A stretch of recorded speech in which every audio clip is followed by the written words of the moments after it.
on the wall causing queues. In North Yorkshire on the A19, there are 2 lanes closed northbound after an accident between the A66 and the Portrack interchange at Stockton-on-Tees, causing delays. In West Yorkshire, the A639 is closed southbound along Front Street in Pontefract after an accident. In Norfolk, the A47 is partly blocked eastbound by an accident between Terryton St John and Tilney All Saints, causing delays towards Kings Lynn. In Essex, the A127 is closed westbound off Eastwood Road North in Southend after an accident causing delays. On the M25 in Surrey, there's a lane closed anti-clockwise where someone's broken down just before junction 10 for the A3, with queues from junction 11 at Chertsey. On the M27 in Hampshire, there's a lane closed eastbound. There's a breakdown between junctions 5 and 7 near Southampton, causing delays. And in Cornwall, the A30 is closed eastbound off the A39 at Indian Queens after a vehicle caught fire.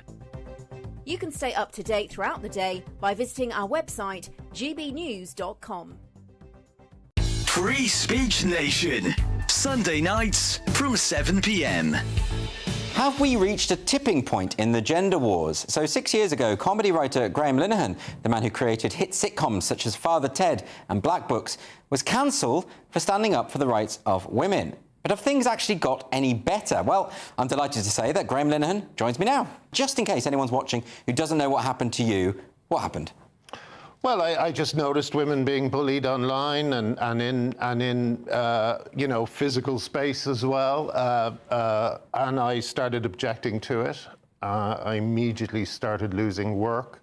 And this was just on Twitter or social media? Yeah. Just making that point? Yeah, exactly. And then, I had what I thought was a bit of a kind of safety net in the Father Ted musical, which I saw as my pension. Yes. And finally that was taken away too by my spineless colleagues, I'm afraid. I mean, that's incredible, isn't it? Because, Father Ted, one of the most famous sitcoms of all time, the musical, a surefire hit. Yep. Still hasn't been produced. Yeah. Still being held hostage by Hat-Trick Productions, who are the people who have the rights, yeah? Yeah. It's because it's a combination of things. It's because they're terrified of activists. They have activists within the company, and they don't have enough interest in the women in their lives to investigate the issue. Are they just afraid that it might happen to them as well? I don't know. I think it's a combination of things. Yeah. I think it's a combination of fear. I genuinely don't think they have enough curiosity or empathy with women to actually look into the issue. They seem to think that women's rights, as people like Alistair Campbell often say, are a culture war issue. We've seen it reach its apex, really, in that this week, and for 10 days, I think it is, we've seen men hitting women, punching women in the boxing ring. GB News, the People's Channel.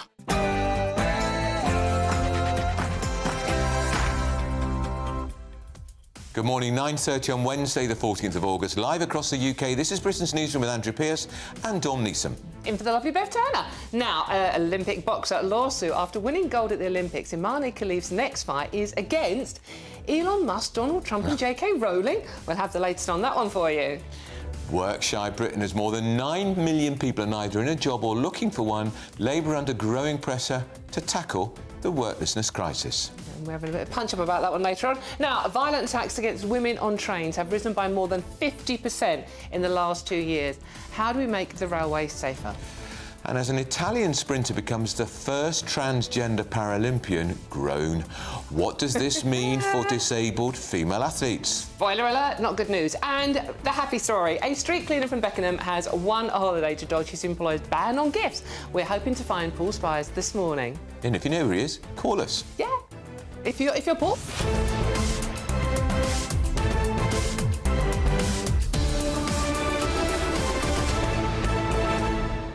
Not about our opinion, is it?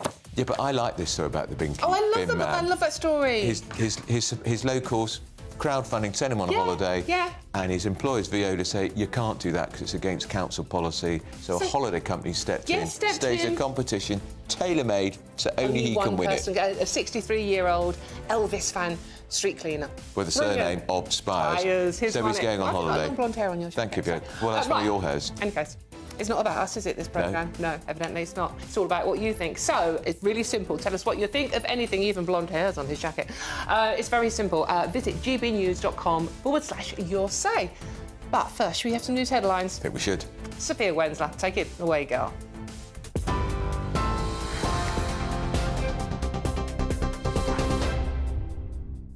Dawn, thank you. Good morning. It's 9:32. I'm Sophia Wensler in the GB Newsroom.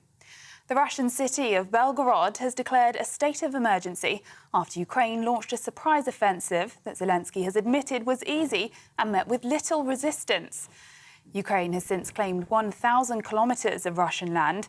Moscow said its forces had contained the Ukrainian army's advance actions in the Kursk region, but Ukraine claimed to have controlled more territory in the past 24 hours. Evening Standard defence editor Robert Fox says Ukraine wants to keep the Russians guessing. They're probing, they're pushing. Yes, you said they've got into the Kursk pocket. Zelensky admitted with great ease. They're now probing now away to the south and the east to Belgorod, which is where all this started, keeping the Russians guessing again. The game at the moment is to throw the Russians off balance for as much as possible. Back in the UK, the latest figures show inflation rose for the first time this year to 2.2% in the 12 months to July. Figures are up from 2% in June. The increase was widely predicted and is largely due to prices of gas and electricity falling by less than they did a year before. Darren Jones, Chief Secretary to the Treasury, said the new government is under no illusion as to the scale of the challenge we have inherited. And a major incident has been declared after a toxic chemical spill in a West Midlands canal. Walsall Council said the Environment Agency told it about a spillage that went directly into the canal at Pleck on Monday. The canal water is now being tested for sodium cyanide, which can cause headaches, nausea, changes in heart rate and loss of consciousness. The public have been warned to avoid the 12-mile stretch of the canal network and towpaths running from the heart of the borough to neighbouring Birmingham. Those are the latest GB News headlines for now. I'm Sophia Wensler, more in half an hour.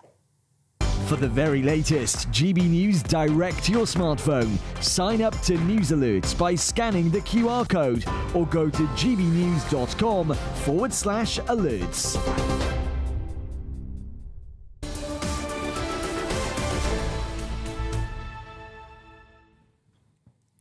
Hello and welcome. This is Britain's Newsroom, live across the United Kingdom on GB News with Andrew Pearce, that's him, and me, Dawn Neeson, in for Beth Turner. I nearly called myself Beth Turner then. Oh, my Lord. She'd have sued. She probably would, and rightly so. She's a gorgeous brunette.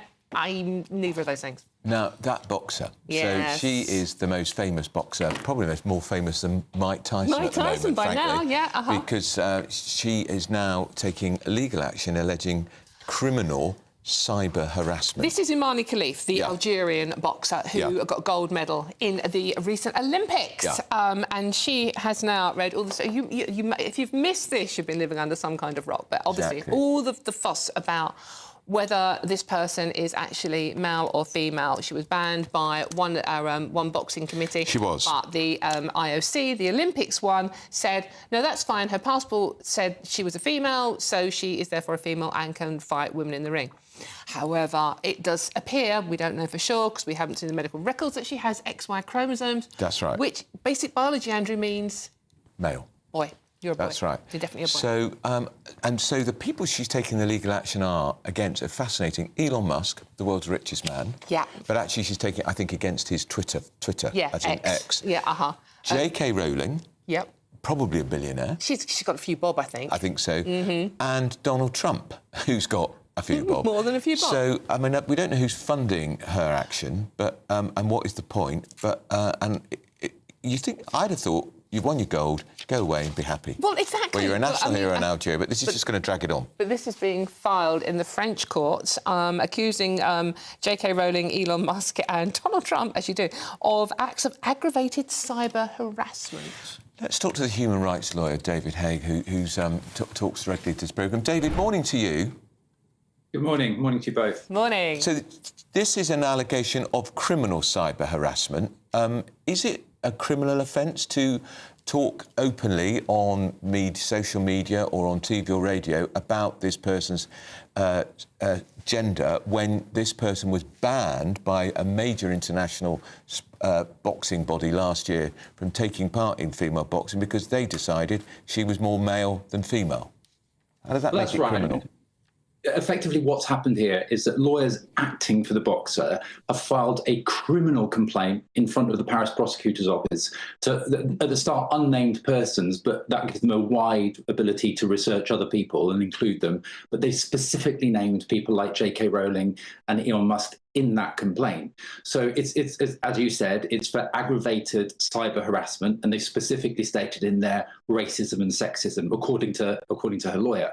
So in France, if you can obviously make out that as an alleged offence, it is a criminal offence. Now, of course, this gets complexity when you look at the location of where J.K. Rowling was, presumably not in France at the time, and Elon Musk. So does the Paris court, if they proceed with this, the Paris prosecutor, have the reach jurisdictionally to come to other countries? And if that is the case, that then is a very concerning development, because you can have countries around the world basically policing social media in other countries. So it could be a very, very significant case, both in free speech, the use of social media, but also in gender politics, essentially, and what is and what isn't a man and a woman. So that will also test this. This case will test whether what you say in one country on social media can then be applied all over the world. We don't know that. We don't know the situation on that yet. Yeah, absolutely. If it proceeds, that's one of the things that you'll look at. Now, we used to see in countries like Dubai and states like Dubai and Saudi Arabia arresting people from foreign countries for social media. That's something we're used to. But are we now going to see France trying to extradite or issuing arrest warrants for the J.K. Rowling or other people for events that happened in for people that were in their country at the time, even though the people that allegedly made these offences weren't? I think it's a very, very slippery slope, and it could become quite a very significant case. And it was also, I mean, the idea this would silence somebody like J.K. Rowling, who has become, this is almost a cause célèbre for her, this issue of women in sport and safe places for women. I'd have thought this will just fuel her campaign, David. I mean, I think a lot of it is for publicity. And as a human rights lawyer, we, in the past, and this has always been against dictators, we've used countries like France and Germany. We filed criminal complaints against various dictators for human rights abuses in those countries, but we knew at the time we were not going to get anywhere. But it was more for publicity, to bring attention to the human rights abuses of various people. So we've done that. But this case is a little bit different, because it's not against a dictator, it's not against a country. And I think if it proceeds, and that's a big if, it could have significant ramifications, like I said, for all those areas. But also, I think, whether or not there has been harassment, you will then have, if it proceeds, a debate on what is and isn't a man or a woman in the courts, if it proceeds. But I think a lot of it may be publicity. David, that brought me to my next question. So if this case does proceed, will Imane Khelif have to prove once and for all whether she is biologically male or female? I'm using her preferred pronoun, as in she, at the moment. Yeah, that could well happen, because it depends what the prosecutor proceeds with, if they do, and what they need to see as evidence. But if part of whether or not there has been harassment and abuse comes down to whether or not the boxer is a man or a woman, and that's obviously evidence will need to be put forward on both sides of that. That's from cursory look at this and the comments of her lawyer, something that I think could happen, and obviously that would be a very, very significant step. The whole thing out of court. I mean, if they are proven to have XY chromosomes, i.e., be biologically a man, does that mean the whole thing is null and void? Well, yeah, again, it will come down to what happens in the court on that day, and that will be the thing. So, if their claim is that, she obviously, if that she isn't a man, they're saying that she is a man, and because of that is effectively cyber harassment, and it's proven that she, in a court process, as far as they're concerned, is a man, then is there a criminal offence, someone calling a man? You would assume not. I mean, I'm not a French lawyer, but so that it could become very, very significant, like I said. I wondered if it might have been more, David, an area for defamation lawyers rather than criminal lawyers. Well, absolutely. I think that's a very, very good point. And a lot of countries, though, but again, you usually see this in the Middle East. Things that would normally be defamation are actually criminal offences. Right. And you have this kind of grey area. And Paris is one of those countries, where you can have criminal complaints like this. But I really think that this could be a very significant case if it proceeds. And it's also very important for people that use social media, because we here now having this conversation, if this goes on to social media and have we said something that could cause us to have criminal complaints filed against us in France, in Algeria, or in any other country? It's a very worrying development. David, just quickly, one final question. The thought of this is positively terrifying for me. If this goes ahead, could J.K. Rowling, Elon Musk and Donald Trump counter-sue? I mean, if it's proven that this person is biologically a male, could those people sue in return? I mean, at the moment, it's a criminal complaint. So, if it proceeded, if the criminal complaint was successful and it proceeds to civil and there's some damages that they could claim, there's a possibility for that. But I think, one of the more worrying things, if this does proceed and they do want to interview, let's say, J.K. Rowling or Elon Musk, and they don't go voluntarily, you could potentially see arrest warrants, from France. It is a criminal investigation, and that's absurd, but it's if it goes ahead, that would be a logical step.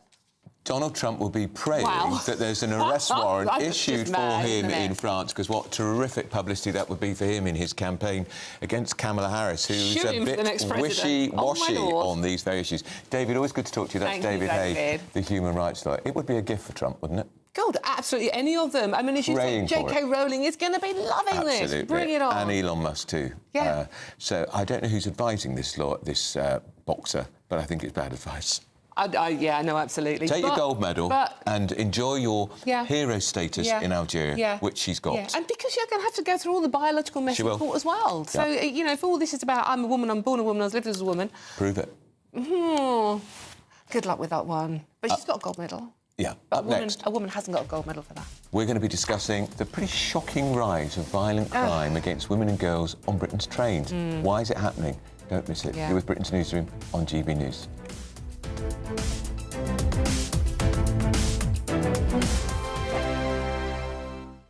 Join me, Camilla Tominey, for a frank and honest discussion with those in power that cuts through the spin and gets to the heart of the issues shaping our nation. You haven't confirmed that you want to stand as leader, but you haven't ruled it out either. This report basically says that he's not fit to stand trial. Is he indecisive? Incompetent? I deliver the dose of reality Westminster needs. That's the Camilla Tominey Show at 9:30 every Sunday on GB News, the People's Channel, Britain's news channel. This is GB News, Britain's news channel. One local cricket team was made up entirely of one family, the Jollands. The Newmarket midweek seconds played Thurlow and Old Milgreenian seconds, captained by, here we go, James Jolland. He played alongside family members Henry, Freddie, George, Jack, Archie, Ryan, Brandon and Daniel. Even if slightly controversial, one of the umpires was a Jolland to Stephen the umpire. Yes, well, the Jolland family mostly live in Wickenbrook in Suffolk and have played for 4 years for Dullingham Village team before it merged with Newmarket. So that's the entire backstory. We're delighted to be joined now by Captain James Jolland and teammate and brother Nick Jolland. Really good to see you both this morning. This is incredible. How did you get the entire family involved in cricket? Well, we started the club about 3 years ago, and it was more friends and family. But then it had this opportunity of this week to get everyone involved, because everyone was back and they all played cricket, various levels, and the youngest being 12, George, and we're all available. So we thought 1 week we'd do the whole team. You booted the friends out for 1 week only? Yeah, they were very good about it. They come and watched. They supported us. How did the other team feel about having an umpire with related ties? Well, the captain of the Thurlow is one of our friends. We do know him, so he was fine with it, and there was no controversial decisions at all. I think it's a fantastic strategy. No, yeah. You could plant somebody. That's the way in a position of authority. It's a great idea. Oh, look, here's the scorecard we can see on the screen with all of your names on there. Some fantastic English names on there. How does it get between the family members? Is it very, very competitive between you all? As you get older, you work on that, don't you? And you keep that competitiveness out of it. And it's really for to play with your sons. It's a great thing to do. Yeah, it's a lovely We've thing all to got do. sons in it. That's why we do it. GB News, the People's Channel. Hi there, I'm Michelle Dewberry and I'm going to take a second to tell you all about my show, Dubes & Co. We start off with the issues of the day. We then bring in both sides of the arguments. We get rid of the disrespect. And then you throw me into the mix. And trust me, I'll tell it exactly how it is. And then, of course, the magic ingredient, you at home. We mix it all together and what have we got, in my opinion, the best debate show in town. Monday to Friday, 6 till 7 on GB News, Britain's news channel.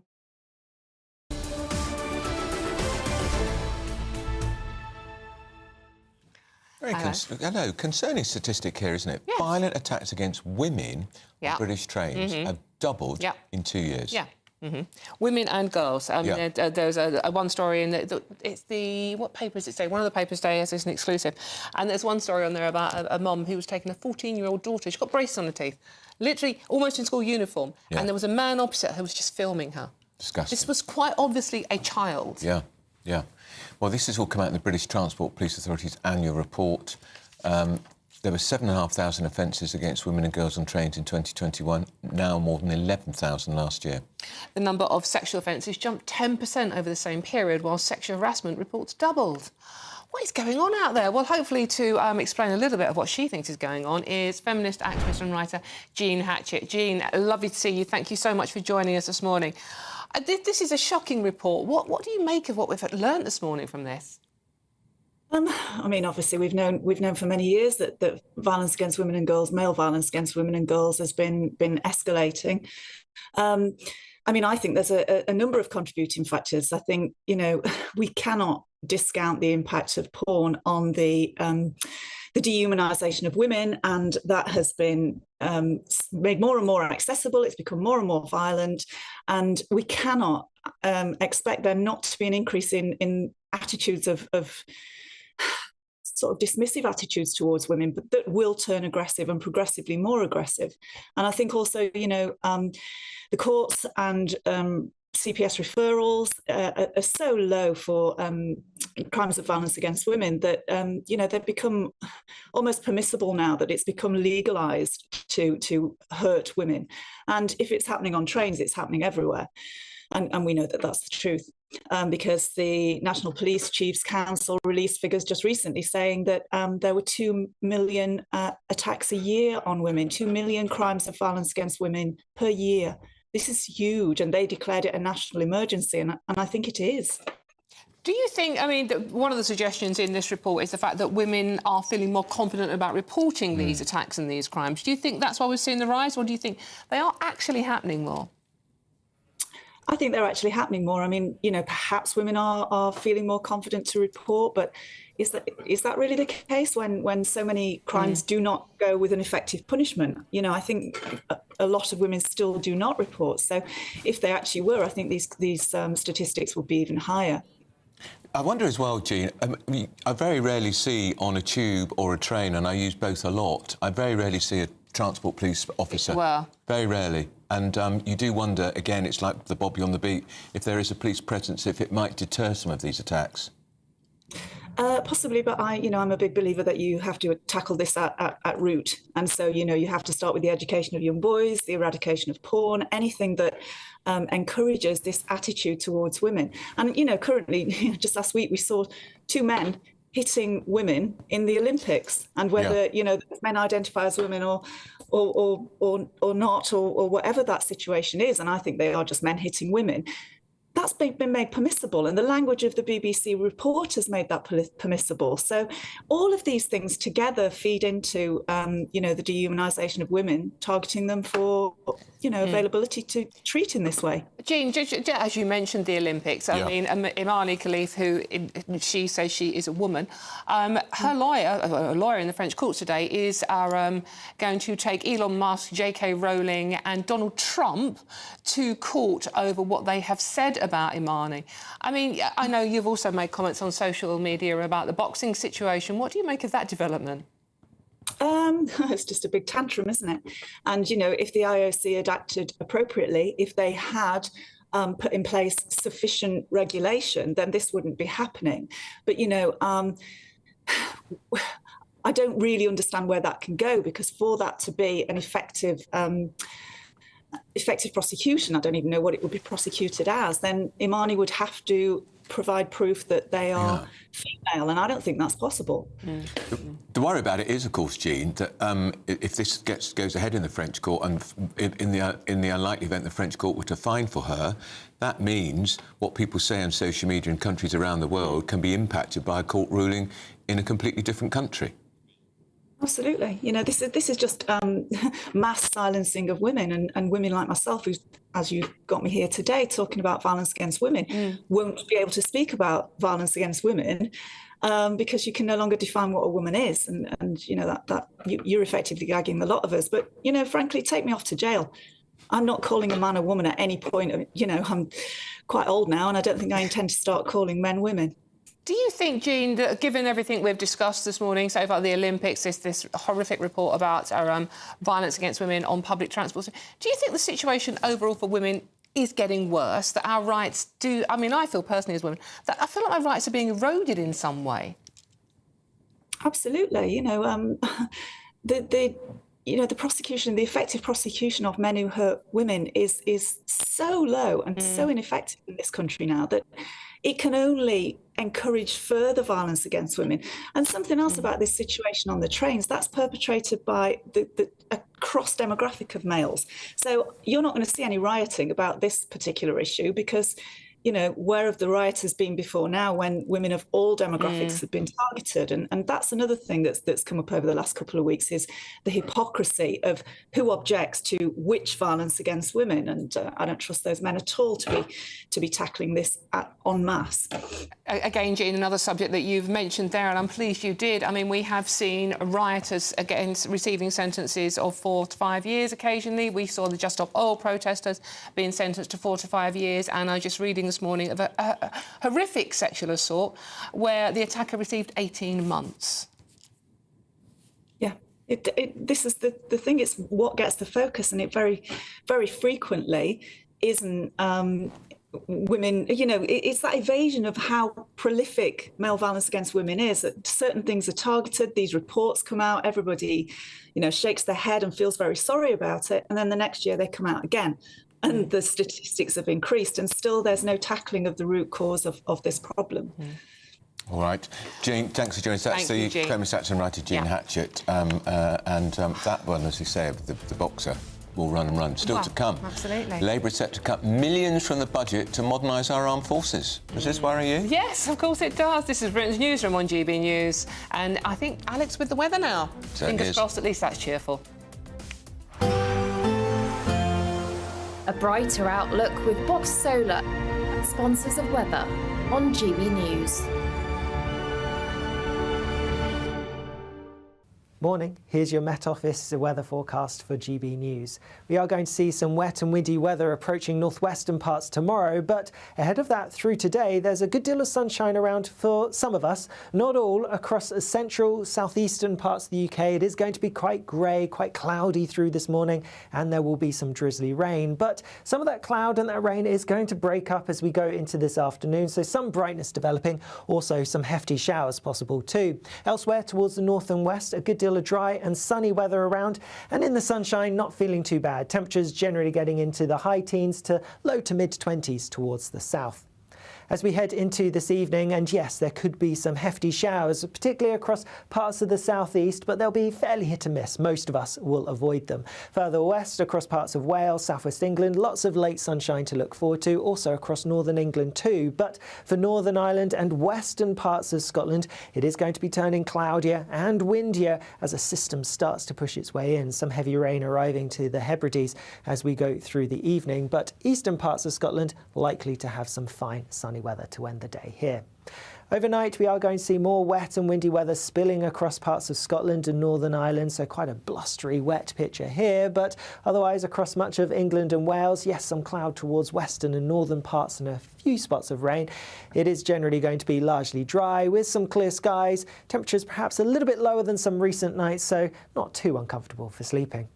Through tomorrow, we are going to have a very wet story across parts of Scotland, Northern Ireland and northwestern England too, even some rain feeding into parts of Wales too. Those rainfall totals could build up, could cause a little bit of localised disruption. Towards the south-southeast though, lots of fine weather, and it is going to be a brighter, sunnier day than today, and with that probably feeling a little bit warmer too, with temperatures getting into the mid-20s Celsius towards the southeast. See you later. That warm feeling inside from Boxed Boilers, sponsors of weather on GB News.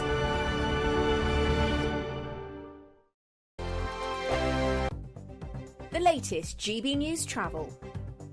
Good morning, I'm Russell Holding. In Northumberland, the A69 is partly blocked eastbound by an accident off the Oatonsbank junction at Headon on the Wall, causing delays. In North Yorkshire on the A19, there are 2 lanes closed northbound after an accident between the A66 and the Portrack interchange near Stockton-on-Tees, causing delays. In West Yorkshire, the A639 is closed southbound along Front Street in Pontefract after an accident. The M6 in Warwickshire is partly blocked southbound between junctions 4A and 4 off the M42. In Essex, the A128 is closed along Ongar Road off Wilson's Corner in Brentwood for emergency repairs. On the M27 in Hampshire, there's a lane closed eastbound where someone's broken down between junctions 5 and 7 in Southampton. And in Cornwall on the A30, just one lane closed now eastbound off the A39 at Indian Queens for repairs after a vehicle caught fire earlier.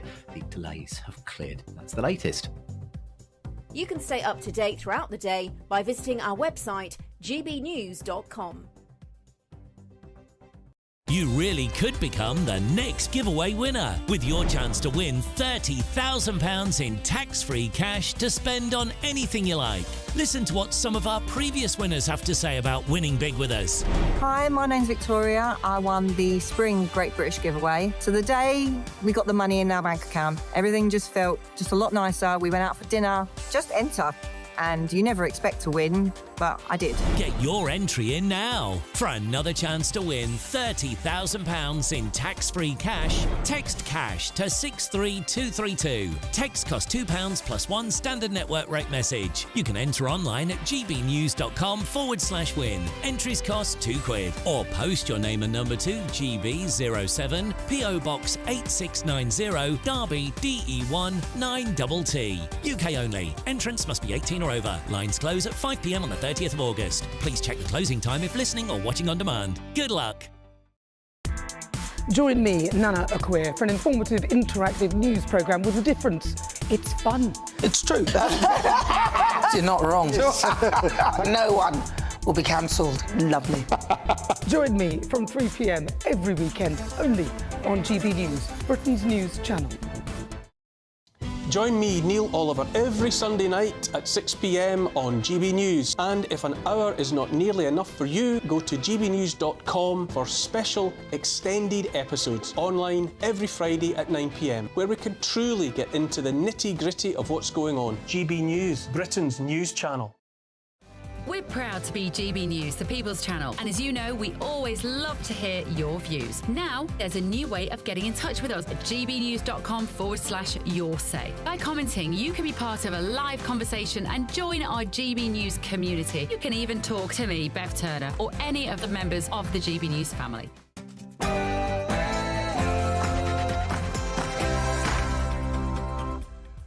Good morning, it's 10 o'clock on Wednesday the 14th of August, live across the United Kingdom. This is Britain's Newsroom with him, Andrew Pearce, and me, Dawn Newsom, in for the lovely Bev Turner. Farage under fire. Senior Tories are taking aim at the Reform UK leader, saying he endangered the police after his comments about the Southport knife attack. And this is a great story. Olympic boxer lawsuit. After winning gold at the Olympics, Imani Khalif is getting ready for a legal bout against Elon Musk, Donald Trump and J.K. Rowling. She ain't going to win that one. And as an Italian sprinter becomes the first transgender Paralympian, what does this mean for disabled female athletes? Spoiler, not good news. Meanwhile, Workshy Britain, as more than 9 million people are neither in job nor looking for one, are we a nation of scroungers? And a street cleaner from Beckenham has won a holiday to dodge his employer's ban on gifts. We're hoping to find Paul Spires on his round this morning. I love that.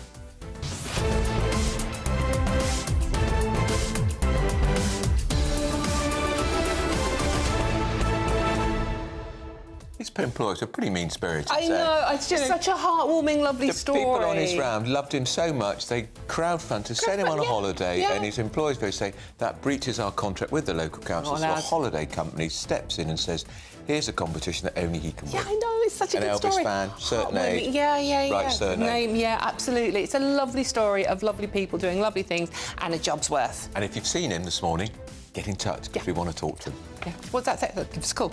Any case, it's not all about our opinions, this show. It's really about yours. So it's very simple to let us know what you're thinking about all the stories we're discussing today. You just go to gbnews.com/your say. But first, I think we have to do the news headlines. We do. And here is Sophia Wensley with them.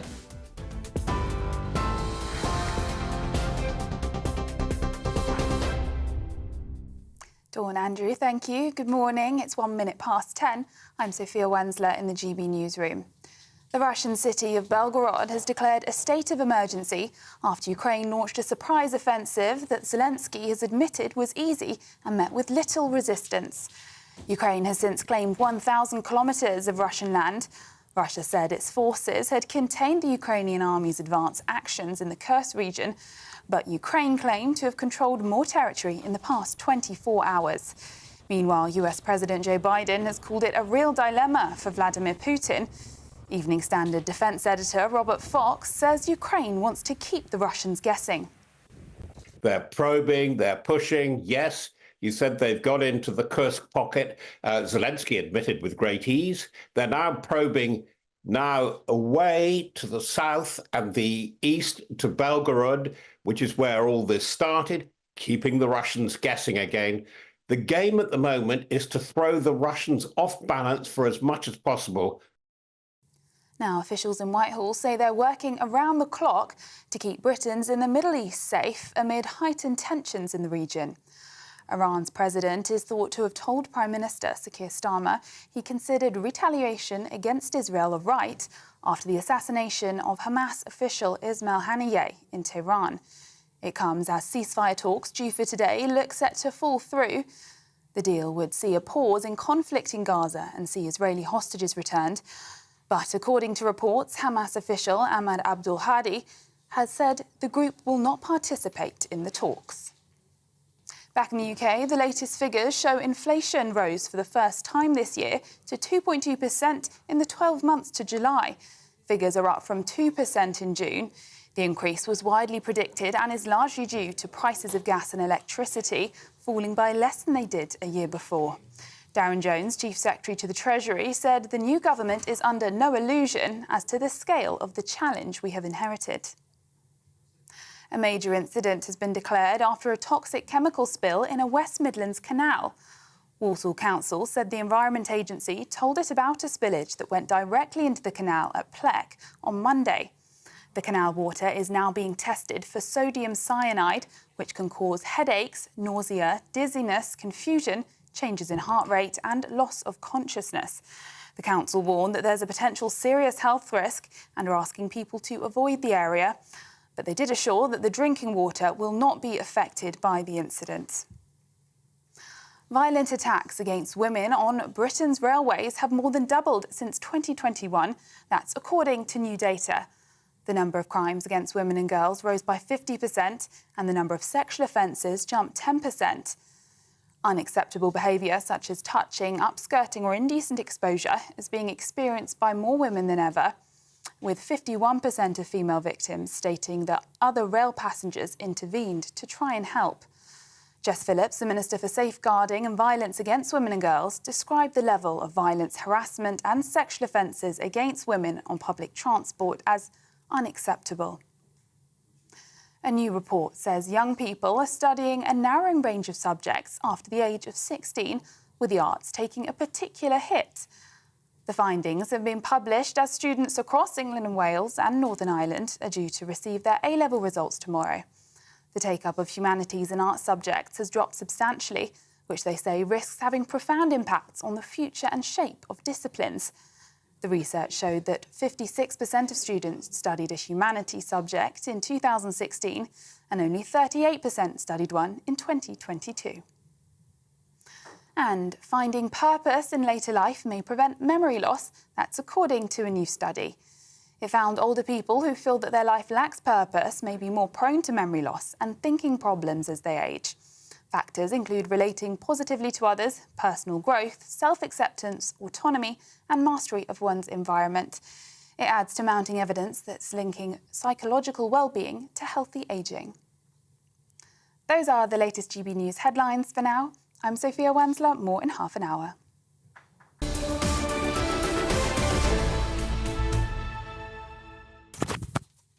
Welcome back. This is Britain's Newsroom, live across the United Kingdom on GB News with Andrew Pearce and Dawn Newsome in for Bev Turner.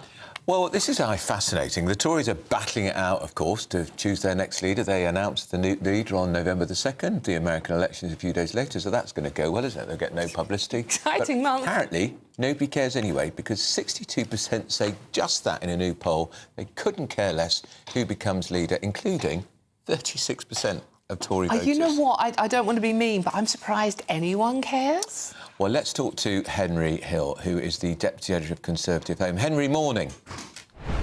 Good morning. I've talked to some of the Tory leadership contenders and I said to all of them, go away, sit under a big rock and be quiet, because nobody wants to hear from the Tories. This poll seems to bear out that advice.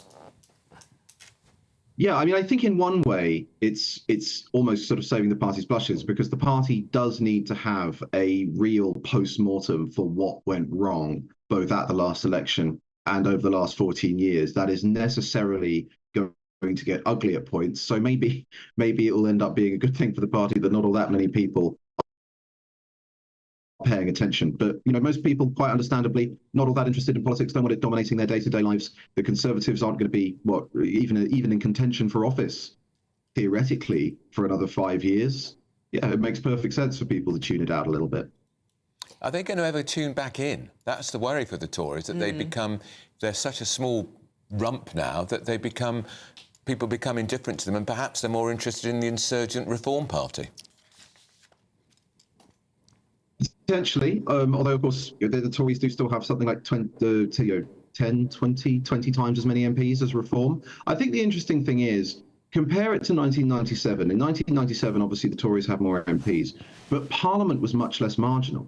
So everyone knew Tony Blair was in there for 2 terms, maybe 3 terms. This Parliament is the narrowest in terms of seat majority since 1945. A 1% swing to the Tories could take 50 seats off Labour. Now, obviously, that does swing the other way. The Tory seats are also vulnerable. But if you look at, I think, the way Starmer is governing, the way that Rachel Reeves is governing, the way they've rode back almost immediately on all their manifesto promises on tax and all the rest of it, I think that come 2028, 2029, the public will want to at least hear from an alternative. And if they pull their socks up, the Conservatives are best placed to be that alternative. Henry, do you think people would be more engaged now if Nigel Farage and the Reform Party were merged with the Conservatives? More engaged. Well, I mean, potentially, yes, because I think that would be a complete circus, and everyone loves a multi-car pile-up in politics as in everything else. So I don't know if it would necessarily be a good thing for the party, but there would certainly be more people talking about it.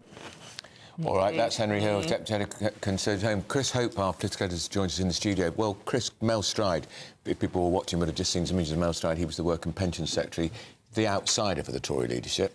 What's he been saying today? Yeah, he's been on our politics podcast, Chopper's political podcast, and he says that no, he's very clear, Nigel Farage cannot join the Tory party. This question is relevant because Rishi Sunak was asked twice by me when he was Prime Minister, would you allow Farage to join? He said twice, we're a broad church, didn't rule it out. Well, I can tell you now that all 6 of the candidates to replace Rishi Sunak have said they don't want him to join. Tom Tugendhat said no yesterday. Mel Stride said no to GB News today. Robert Jenrick has said no. James Cleverly hasn't answered our question on this, but had said no on the 10th of June. Kevin Badenoch says no, and Priti Patel says no. They all don't want him back in, which is interesting because although it might be a multi-card pile-up, as Henry Hill suggested there from Conservative Home, but where does the party go? It can't afford to have a split right and beat Labour. So how does it get into the kind of Farage-East 4 million who voted for Reform UK by not doing any deal, even discussing Farage doing anything with the Tory party? It's interesting, and it means if you go towards the middle ground, you get squeezed by Labour and Lib Dems. I'd say that is a dilemma for Tory MPs who will put 2 on the shortlist for the members to choose. Yeah, totally. I think that the fact that, I think Nigel Farage hasn't helped himself with some bellicose remarks about the Tory party, and as several there say, he wants to just destroy it. But surely there has to be a way the right comes together to beat Labour, and currently there is no attempt by any of the candidates to get any kind of olive branch to Farage. But when you see how many Tory MPs lost their seat directly because Reform stood, think Jacob Rees-Mogg of this parish. There are many more. If you take out the Reform votes, they would be the Tory majority. The Tories would still have lost, Chris. That's right, but nothing like not like the same. It'd be much closer. And that 1% swing, giving the Tories 50 seats, as Henry says, is fascinating. I think there's 98 seats where Reform was second to Labour, so Labour have a chance to get into them. Of course, Farage would tell you they aren't all Tory supporters. No. They're angry, working-class former Labour voters who want Brexit to work and don't trust London. So it's a complicated picture with Reform UK. But the fact that we have now got all the future leaders of this party turning its face against Farage when Sunak wouldn't do it is fascinating. For the people that do care who is the next leader, who is the smart money at the moment? That's a great question, and it moves around. But I thought Mel Stride, as a complete outsider, was quite convincing. He did very well in some hustings in Cheltenham last weekend. He's well regarded. I think Robert Jenrick is probably my favourite because I think he's someone who's neither right nor left. He's on a journey from the left to the right, particularly on immigration, resigning over the Rwanda plan helps him. Kevin Badenoch, James Cleverly, for all these good reasons, I think. Tom Tuggenhat did a speech yesterday. I was less convinced by the speech. Maybe he was nervous. And Priti Patel, we get to hear from her properly. I think it's often the outsider, Chris, who wins. It is talking Mel Stride. When if I was putting money on it, I'd put money on Jenrick because I don't think he was even an outsider before the election. But I think he's doing quite well. Yes, since he resigned over Rwanda. But most people wouldn't know if he walked in this studio. No. And what do you want? Do you want someone who can beat up Labour in the Commons? That could be a James Cleverly, a great performer. But is he, his campaign fell apart after just a week last time. Is he someone who can do that? I don't know. I think that, there's lots of options here, and we haven't yet really got through them all. I think Jenrick is the one I'm looking at probably. But don't forget, but David Cameron was a 21-1 outsider the week before the party conference when he blew them away with that speech. David Davis, you remember very clearly. That's right. He was the red. But how do the Tories become relevant again, Chris? We've got a new government. People are wishing them well. I'm wishing this government well. How do they become relevant when you've got an insurgent Farage party? I was talking to a very senior person in Number 10 yesterday. I've interviewed Mel Stride for my podcast. He started laughing. They just don't care who the leader is because look at those numbers. 3 in 5 people who voted in the last election don't care who the leader is, and a third of Tory voters. I know. That's the killer. Don't care. How do the candidates feel? On a personal level, what is it like to know that nobody out there really cares? That yesterday. What did he say? 3 in 5 don't care, and he didn't want to answer it. Got a bit shirty. Oh, did he? Yeah. Chris and I were in Edinburgh at the weekend, and a lot of people asked us who's going to be the next Tory leader, and I said, "Do you care then?" And they said, "Well, not really, but we're just mildly interested." Yeah. That was the maybe sort of a bit of a bet on it. Yeah. And in Scotland, they're having a Tory leadership contest in Scotland. They've got 6 candidates in Scotland. You need 100 members to stand. It's a very low bar. Yeah. With this one, you're going to put £200,000 into the party after the second round. So you've got to raise a lot of money, and we're seeing that by Robert Jenrick and his... You used to be political experts. What I can't get my head around, right? Do you want someone... You've alluded to it there, Chris. Do you want someone with personality that's really going to rally troops, like a Boris Johnson character? Well, that went well, didn't it? I know, but or do you want someone that's a quiet, unifying figure? What's going to be the best bet? Well, you see, I would argue with that. So you look at Keir Starmer, he wasn't meant to be Prime Minister. No. He was meant to halve Johnson's answer. He was Kinnock, wasn't he? He's Kinnock, and then Wes Streeting takes over, and he wins in 2028. Yeah. So what's happened is, because of the complete, unexpected, historic implosion by the Tory party, we have Keir Starmer as Prime Minister. That wasn't meant to happen. He was a unifying figure, and that was all. And he's dull and boring. It could happen and again. He's still dull and boring. Forensic. Is he? That's a polite word. Being polite. I think he's dull and boring, and I think he'll struggle in Number 10 because I don't think he's equipped for it. The policy is very aggressive, though. The stuff against the pensioners and their winter fuel allowance. Yes, straight away. They have, and they've given money to the post sector workers. It's interesting, I think. Yeah, it certainly is. Yeah. Perhaps tell us if you want to be Tory leader and if you're interested, because we are going to get a Tory leader. It's the timing as well. November the 2nd. Are they completely mad? Because the story will be blown out of the water 3 days later by the election of Trump or Kamala Harris. Yeah. And the budget's before that. And the budget before that. But apart from that... Up next, over 9 million people are out of work, not looking for jobs. Are we a nation of slackers? You're with Britain's Newsroom and GB News.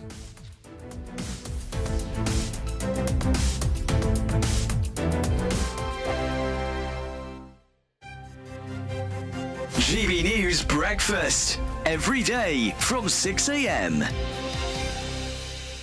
Now, parents should be given a £5,000 tax break to encourage them to have more children.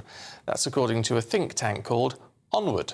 Yes, their report suggests that the cost of parenthood is preventing couples from having as many children as they would like and maybe actually stopping them from having a baby indeed at all.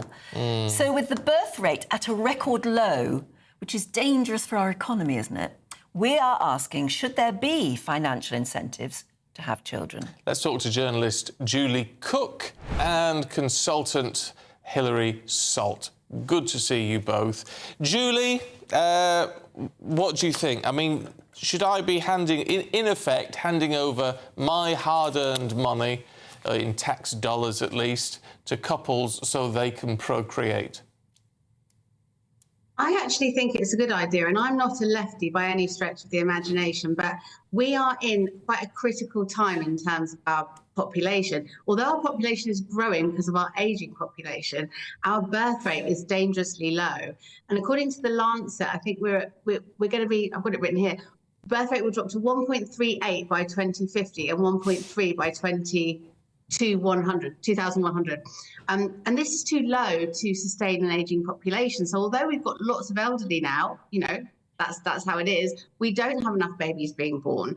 And a booming baby boom is actually a sign of a booming economy. And I think people are scared now because of the cost of living. We've had COVID, we've now got this crisis. Why would people have a baby now? It's a terrifying time. But if you gave them an incentive, it might well boost our population, our birth rate. GB News, the People's Channel. If you want your news to be straight talking... This is a nightmare for the Conservatives again. Down to earth. It's not just Nottingham where this is happening, is it? And most importantly, honest. Hard-working, middle-class taxpayers, they'll get the book thrown at them. Then catch me, Martin Daubney, Monday to Friday, 3 till 6 p.m. on GB News, Britain's news channel. I'm Christopher Hope. From pop stars to politicians, I'll interview anybody in a pub who's got a political opinion. Join me every Friday on Spotify, Apple Podcasts, YouTube or gbnews.com, or wherever you get your podcasts. This is GB News, the People's Channel. Every Saturday, 10 till 12, we'll bring you all of the news that you need to know. We'll also remind you that there is so much to smile about. It's my favourite time of the week. I get to relax, enjoy some light-hearted stories, and let Ellie teach me about fashion too. That's Saturday Morning Live, every Saturday, 10 till 12. Only on GB News, Britain's news channel.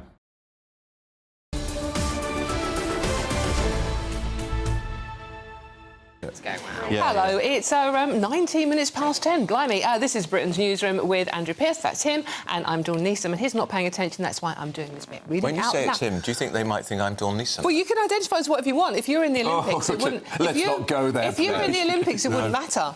No. Even with your chromosomes, which are well dodgy, to be honest. I don't think they are, actually. I'm pretty clear what I am. It's just the rest of us. Mike Parry is here. He's pretty clear what he is. Hello, thank you very much. What was it, Babe Magnet? Babe Magnet, middle-aged Babe Magnet. Yeah, we love that. Hold on, Mike. Middle-aged? Yes. You're going to live to round about 150 then? No. I'm entering early middle age, and I'm told repeatedly that to a lady of a certain age, I'm a Babe Magnet.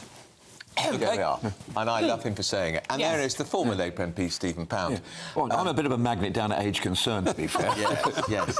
Let's talk about work shy Britons. Yeah, indeed. It's the front page of the Mail. Yeah, it is. 9 million. Yeah, Labour under pressure to tackle the worklessness crisis. Now, well, the Tories never did. They didn't. They didn't over all the years they were there. I know. Now, remember, the development on this since this story was published last night is that unemployment is down as well. Yeah, now, try and put those figures together. I don't understand. How can unemployment be going down when you've got 9.4 million people neither in a job nor looking for one? It's an absolute outrage. 2.8 million are on long-term sick benefit, OK? And over half of them because of a redefinition of mental health issues. Yeah. I mean, it's scandalous that 10 million people in this country are economically inactive. How is the economy ever going to grow? They're swinging the lead. Swinging the lead. OK, Stephen. The statistics work simply because in the context of an increasing population. So the statistics only apply if the population's increasing. But look, in Parliament, we used to call this the third rail issue. It's when you touch at your peril. Because the minute you talk about in the generality, you talk about inevitably, you've got 300,000, there's got to be at least 2% of them have got to be scum. The minute you actually try to take it from that level down to the, Mrs. So-and-so down the bottom of the street there, it becomes absolutely toxic. The absolute hatred that I used to get in my surgeries, and people say, how dare you say that, my little son hasn't got ADHD? And I said, I felt like saying, he's actually a naughty boy. Or an idle person who doesn't want to work. The point is, mate, the minute you say that, you get the hounds of hell unleashed against you. Because that's the other story today, isn't it? Number of parents claiming disability benefits for children with conditions such as ADHD. There's also a category I've never heard of before. 20,000 people are called discouraged workers. Yeah. Because they say there's no jobs available. There are plenty of jobs. And they don't want them back. But what about this as a statistic within this report? The government figures indicate that Nigerian and Indian people have filled more vacancies than British nationals in this country since 2019. So we've got 9.4 million people economically inactive, whilst we're still sucking in people from India and Nigeria to take more jobs than those born in this country. And we will continue to do so. I mean, basically, this is the personification of bring on the boats, because they say we've got jobs here that we simply will not fill. Yeah. And so, but this, I mean, I don't think you can discount the pandemic. I think that certainly was a factor. But for me, the most chilling statistic in this whole report, and I think, like you, Mike, I've drilled down on it, is if you tend to be on benefits as a child, you tend to be on benefits as an adult. There's very, very little time in which all that therapy, all those one-to-one sessions, all those cognitive behaviour therapy, all those things, very, very little evidence that they actually cure. Ian Duncan Smith's Centre for Social Justice, when he was in 2010, did all these reports showing these families that have been on benefits for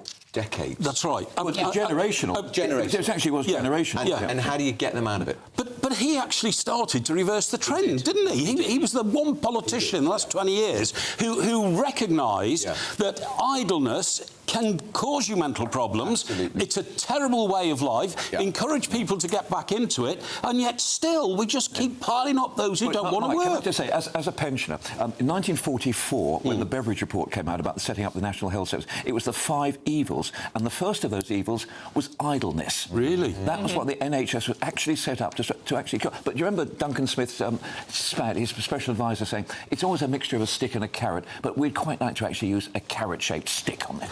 Quite right. Because it's, I mean, Bev, you think that if you go into some of them are retired, some have retired. To play devil's advocate slightly on this one. Nearly 3 million long-term sick. I don't believe. No, I don't believe it. And also, I occasionally visit a public house near me. Okay. Just occasionally. And sometimes, exactly, research. Sometimes it can be before lunch because I might have been doing a breakfast show, so therefore, that's later in the day for me. Sometimes it can be in the evening because I've been doing an afternoon show and I've gone home.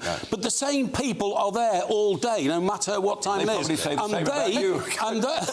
They probably do. And what I'm saying is that I don't care what anybody says. I see with my own eyes there is a culture of idleness in this country, and it's funded by an overdeveloped benefit system. And if they're on benefits full-time, how can they afford to be in the pub all day? Well, they are, because they've worked out if they come off benefits, they could easily end up with less money in their pocket. Well, that was Duncan Smith's whole theory. The idea, you've got this cliff edge, and he was trying, you fall off the cliff at a certain point. He actually introduced introduced the tapering. He did. Yeah. Yeah, I think you mentioned the pandemic, Stephen. Since the pandemic struck, the number of economically inactive people has jumped by more than 1 million.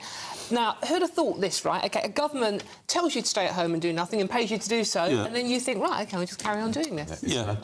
There's another odd statistic in this. 2/3 of the people of this great cohort are actually British-born. Right. You know, so the idea that people are coming over here and skiving on our benefits needs to be looked at a bit more carefully. No, but they're experienced skivers. They've seen their parents... I'm telling you, they've seen other people skive. They've seen their parents skive. One other figure, sorry, just before we move on this. There are 880,000 job vacancies in this country. How can there be millions of people not working? 880,000, just think of that. And yet we've got 27,000 of these discouraged workers because they say there are no jobs available. Exactly. Not because they want to be. That's right, yeah. Can I be your lefty to your righty? I would just say that some of the jobs that foreigners are coming over are very low-paid care jobs. Why don't we just pay the people doing the jobs, the caring jobs, which is so important, more money? Well, we've got a Labour government now. That's all going to happen, isn't it? Yes, we've got to restructure it's going to be sunshine all the way, mate. Yes. But there's another reason why the 20,000 you're talking about is there's no suitable job. 27,000. 27,000. Well, they won't let me work from home. Hundreds. Well, they won't let me do a 3-day week. Yeah. Well, they won't let me choose my times to go to work. Some of the blokes running the business, but I want it to work for me. Well, I mean, that's the attitude. Then they should take a job in the civil service because they can work from home all week. Yeah, they could. Every day. They could. And still, if they live in London, work in London, claim the London waiting list. Yes, of course they can, yeah. And then when they leave in a highly paid job later on, they get a golden payoff. I mean, it's an absolute scandal in my view. Yeah. Dave, how big are these payoffs these civil servants are getting? It is ridiculous, right? It's a separate story, this, but it's all part of our busted economy. Golden goodbyes for civil servants rocket to £134 million. Taxpayer-funded payoffs shoot up by 45%. But get this, for a disgraceful statistic, a total of £134 million in exit packages were lavished on departing officials at 7 Whitehall departments, right? But what about this one? The figure includes £14 million for officials at the Department for Work and Pensions, which is the department which is stripping pensioners of their cold weather fuel payment this winter. Mike, don't forget, there's a horrible story in the papers yesterday about the canon in Blackburn who was paid £250,000 by the Church of England. This is a man who was perceived to be a threat to children. Yes. And they only think the Church of England get rid of him was to pay him off with £250,000. So, you know, golden goodbyes are not unique. The law is an ass. Yeah. The law is a ass. Yeah, but this is public money, Stephen. I mean, that money is the Church of England money, and they've got a lot of money, and they were trying to hide the, disgraceful situation. But this is public money. Yeah, it is. So they're taking money off taxpayers and saying, we're not going to give it to pensioners anymore. All these civil servants who, by the way, statistically, their performance in work is much lower in the private sector. They're not competitive at all in what they produce, and yet they're getting these huge payments. Well, sorry? Try and get your driving licence, try and get your passport. Shall we Long talk, waits. I think the passport office works quite well, actually. It is actually improved enormously, to be fair. Shall we talk about people that really are suffering financial discrimination? This is your story, Stephen, from the Daily Express. Cancer survivors. Yeah, I mean, this is a horrific story. I mean, when somebody has actually managed to actually defeat cancer, and I had liver cancer a few years ago, and they say you're not cured, but you're in remission. Yeah. And I say, how long will I be in remission? Yeah. Forever. You know. Now, fortunately, I was able to actually, maybe because of some physical benefit, I could actually carry on working, although being a Member of Parliament might not always be classified as work, but you know what I mean. The problem is we have to actually give these people support. What's happening is the minute they stop the treatment, the minute they stop the chemotherapy or the radiotherapy, then they're no longer considered to be in need of benefits. Yeah. I mean, this is the complete antithesis of what we were talking about earlier on. People are not work shy. These are people who are physically, utterly incapable of working. They're too sick. If ever, we should actually be helping and assisting people. I always think, like, you know, when people talk about single parents, single mums, I always think of widows. Yeah. When I think about sickness, I think of cancer survivors. Yeah, I totally agree. I think fair play to the Express for actually highlighting this, and fair play to GB News for actually bigging it up. Yeah, I totally agree. When you get ill in this world, compared to the world we live in, I always say don't get ill because you'll get left behind. because I was seriously ill for 7 months. I had acute heart failure. And by the time I decided to check myself out of hospital and turn down a heart transplant, my career was fast disappearing down the tracks because life doesn't stand still. Somebody's got to come around and do the job that you can't do. So I agree with you totally, Stephen. There should be incentives to help people get back. Can I just finish the story? Yes. Because one of the problems with this is, I mean, I'm going to America in November, December, hopefully, and I'm going to have to pay twice as much for my insurance because I had liver cancer. And so if say my aeroplane flight is £1,000, I have to pay £2,000 for that. So not only that, if you're a survivor, a cancer survivor, you often can't get a mortgage. No, I totally agree. So it is that. And when you actually go on, if people say, oh, you can get this insurance, you know, for health insurance, look at the list. It goes right the way down to stomach ulcers. I totally agree. There's a terrible stigma about illness. In Hollywood, the reason why they have so many publicity people around them is that if you get ill, you've got to make sure nobody finds out. Because if anybody finds out, you don't get offered the big contracts anymore to do the big films. I'd quite like to crowdfund for my insurance. If I'm you, Stephen, I wouldn't tell anybody. Right. But at your age, it wouldn't matter if you couldn't get treatment in America. If I broke my leg in America, it would cost me, possibly millions of dollars. If they find out. Because it would be an exclusion. Yes. Try not to break anything when you're out there. And if you'd like to crowdfund, Stephen, get in touch. Send Stephen to... Are you going out for the election? Yes. Are you? Yeah. Who's going to win? Well, Kamala Harris, obviously. On that note, I'm going to go to the headlines with Sophia Wensler.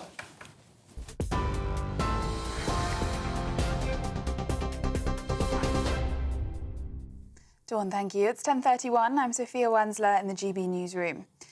The Russian city of Belgorod has declared a state of emergency after Ukraine launched a surprise offensive that Zelensky has admitted was easy and met with little resistance.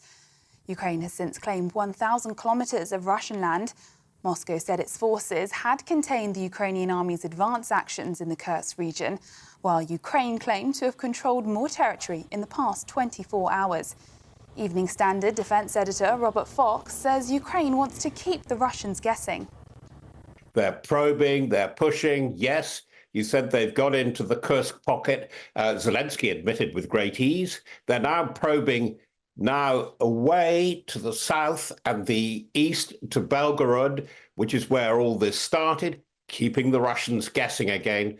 The game at the moment is to throw the Russians off balance for as much as possible. The latest figures show inflation rose for the first time this year to 2.2% in the 12 months to July. Figures are up from 2% in June. The increase was widely predicted and is largely due to prices of gas and electricity falling by less than they did a year before. Darren Jones, Chief Secretary to the Treasury, said the new government is under no illusion as to the scale of the challenge we have inherited. And more talks are being held today in a bid to resolve the long-running train drivers' pay dispute, which has led to strikes and huge disruption to passengers. Leaders of the drivers' union ASLEF are due to meet officials at the Department for Transport for the second time since Labour won the general election. ASLEF General Secretary Mick Whelan has previously expressed optimism that a deal on pay can be achieved and that now can be constructive talks. Those are the latest GB News headlines for now. I'm Sophia Wensler. More in half an hour. For the very latest GB News direct to your smartphone, sign up to News Alerts by scanning the QR code or go to gbnews.com/alerts. Cheers Britannia Wine Club proudly sponsors the GB News Financial Report. And here's a quick snapshot of today's markets. The pound will buy you $1.2841 and €1.1652. The price of gold is £1,925 and 80 pence per ounce. And the FTSE 100's at 8,280 points. Cheers Britannia Wine Club proudly sponsors the GB News Financial Report.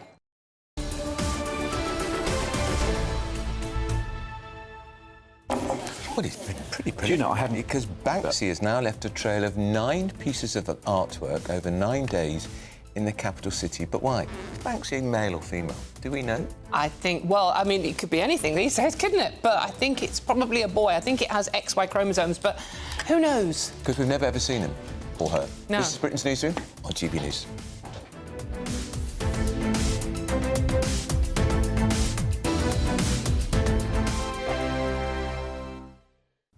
Morning, here's your Met Office weather forecast for GB News. We are going to see some wet and windy weather approaching northwestern parts tomorrow, but ahead of that through today, there's a good deal of sunshine around for some of us. Not all. Across central, southeastern parts of the UK, it is going to be quite grey, quite cloudy through this morning, and there will be some drizzly rain. But some of that cloud and that rain is going to break up as we go into this afternoon, so some brightness developing, also some hefty showers possible too. Elsewhere, towards the north and west, a good deal of dry and sunny weather around, and in the sunshine, not feeling too bad. Temperatures generally getting into the high teens to low to mid-20s towards the south. As we head into this evening, and yes, there could be some hefty showers, particularly across parts of the southeast, but they'll be fairly hit and miss. Most of us will avoid them. Further west, across parts of Wales, southwest England, lots of late sunshine to look forward to, also across northern England too. But for Northern Ireland and western parts of Scotland, it is going to be turning cloudier and windier as a system starts to push its way in. Some heavy rain arriving to the Hebrides as we go through the evening, but eastern parts of Scotland likely to have some fine sunny weather to end the day here. Overnight, we are going to see more wet and windy weather spilling across parts of Scotland and Northern Ireland, so quite a blustery, wet picture here, but otherwise across much of England and Wales, yes, some cloud towards western and northern parts and a few spots of rain. It is generally going to be largely dry with some clear skies, temperatures perhaps a little bit lower than some recent nights, so not too uncomfortable for sleeping. Through tomorrow, we are going to have a very wet story across parts of Scotland, Northern Ireland and northwestern England too, even some rain feeding into parts of Wales too. Those rainfall totals could build up, could cause a little bit of localised disruption. Towards the south-southeast though, lots of fine weather, and it is going to be a brighter, sunnier day than today, and with that probably feeling a little bit warmer too, with temperatures getting into the mid-20s Celsius towards the southeast. See you later. The latest GB News travel. Good morning, I'm Russell Holding. In Edinburgh, the A8 is partly blocked westbound, where a lorry's broken down between Edinburgh Airport and junction 1 of the M9 at Newbridge, causing queues. In West Yorkshire, the A639 is closed southbound along Front Street in Pontefract after an accident. In Essex, the A128 is closed each way along Ongar Road off Wilson's Corner in Brentwood for emergency repairs. Also in Essex, the A132 Nevenden Road is partly blocked for repairs at Wickford, with queues from the Nevenden junction. In London, the A3 is partly blocked each way, where a lorry's broken down on Battersea Rise between Spencer Park and Bolingbroke Grove in Battersea, causing queues. In Surrey, there are queues on the A217 each way towards junction 8 of the M25 at Reigate Hill because of a fuel spill. And on the M27 in Hampshire, there's a lane closed eastbound where someone's broken down between junctions 5 and 7 near Southampton. That's the latest. You can stay up to date throughout the day by visiting our website, gbnews.com.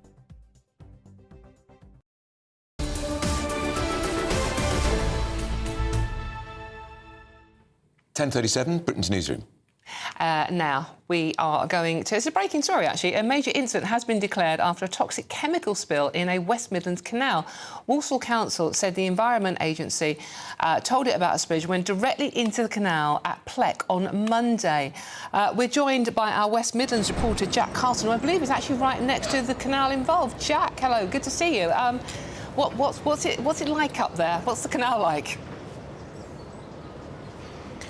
Well, we've seen members of the Canal and Rivers Trust that have been patrolling this part of the canal in Riders Green. So we're about 7 miles out from where this spillage took place. But this is almost, 7 miles out, but we're still, right at the edge of where this restricted area has basically been made because of this major incident that's been declared due to sodium cyanide and that spillage that Walsall Council say was discovered on Monday. The council leader, Gary Perry, confirmed the substance to be sodium cyanide, which of course we know can cause things like seizures, vomiting and loss of consciousness as well. So lots of warnings towards people and pets when around the canal system at the moment. There has been this area, a 12-mile long range of the networks of canals has been put in place telling people to avoid. I've been in main Walsall earlier today as well, where there are police. There's a big police presence at entrances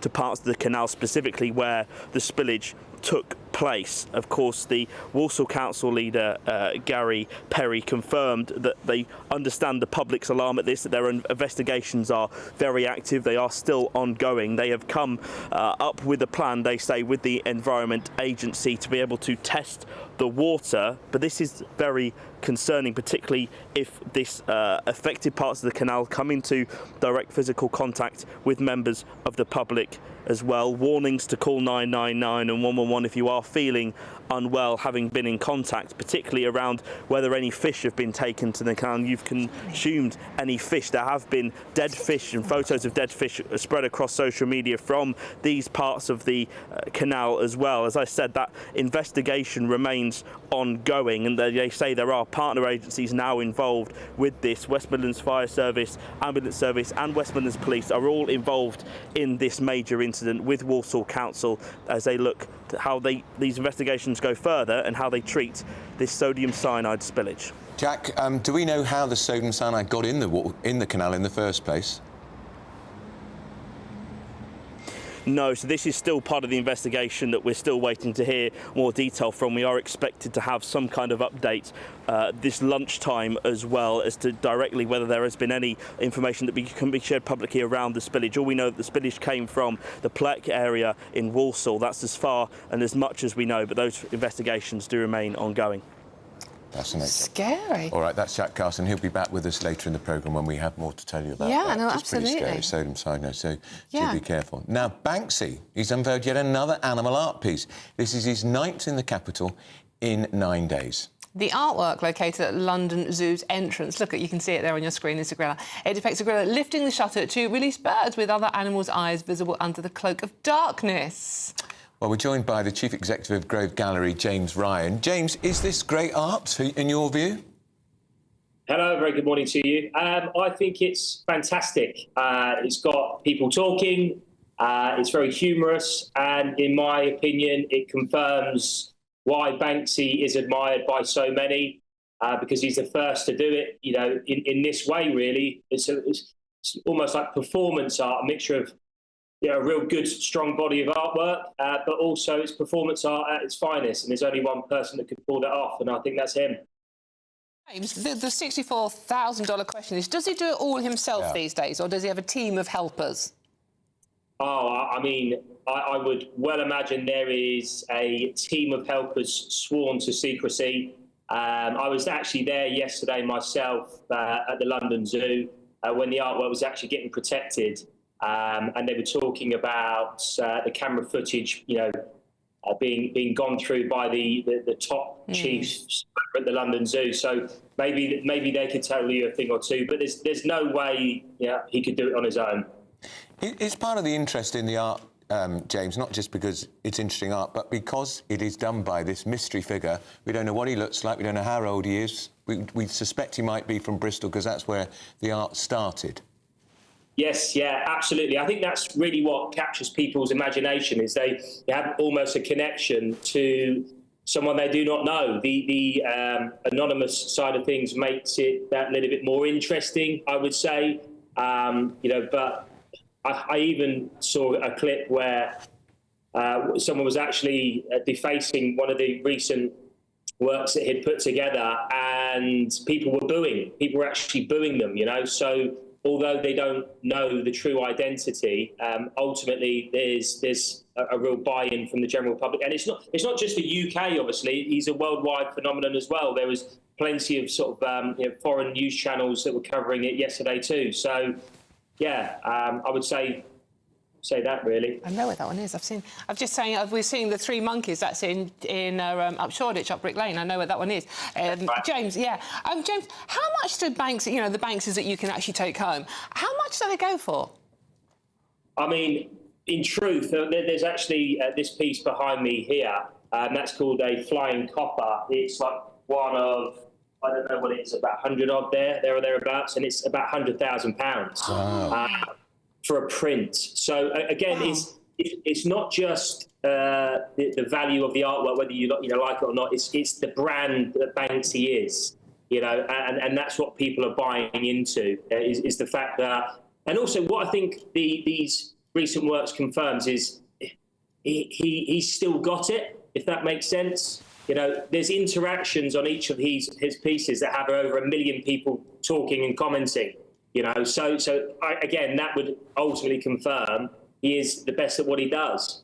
James, this is a flurry. It's a very unusual for Banksy to do so many so close together, and it feels like it's building up to something. Are you getting that impression as well? Yeah, absolutely. Yeah, I mean, I was torn in the first few. I thought there was a lot of sort of political statements made with certain ones, and then by the end of it, it just all makes sense that you've got the gorilla that's letting all the animals out and running wild around London.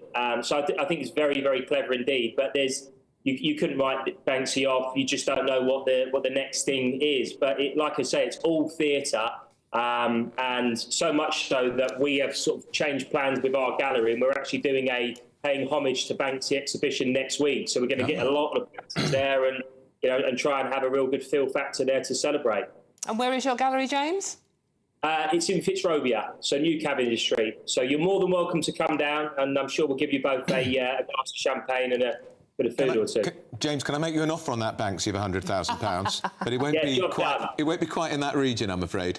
Do you promise to have it behind you at all times? Yeah. The whole time. The whole time. Fine.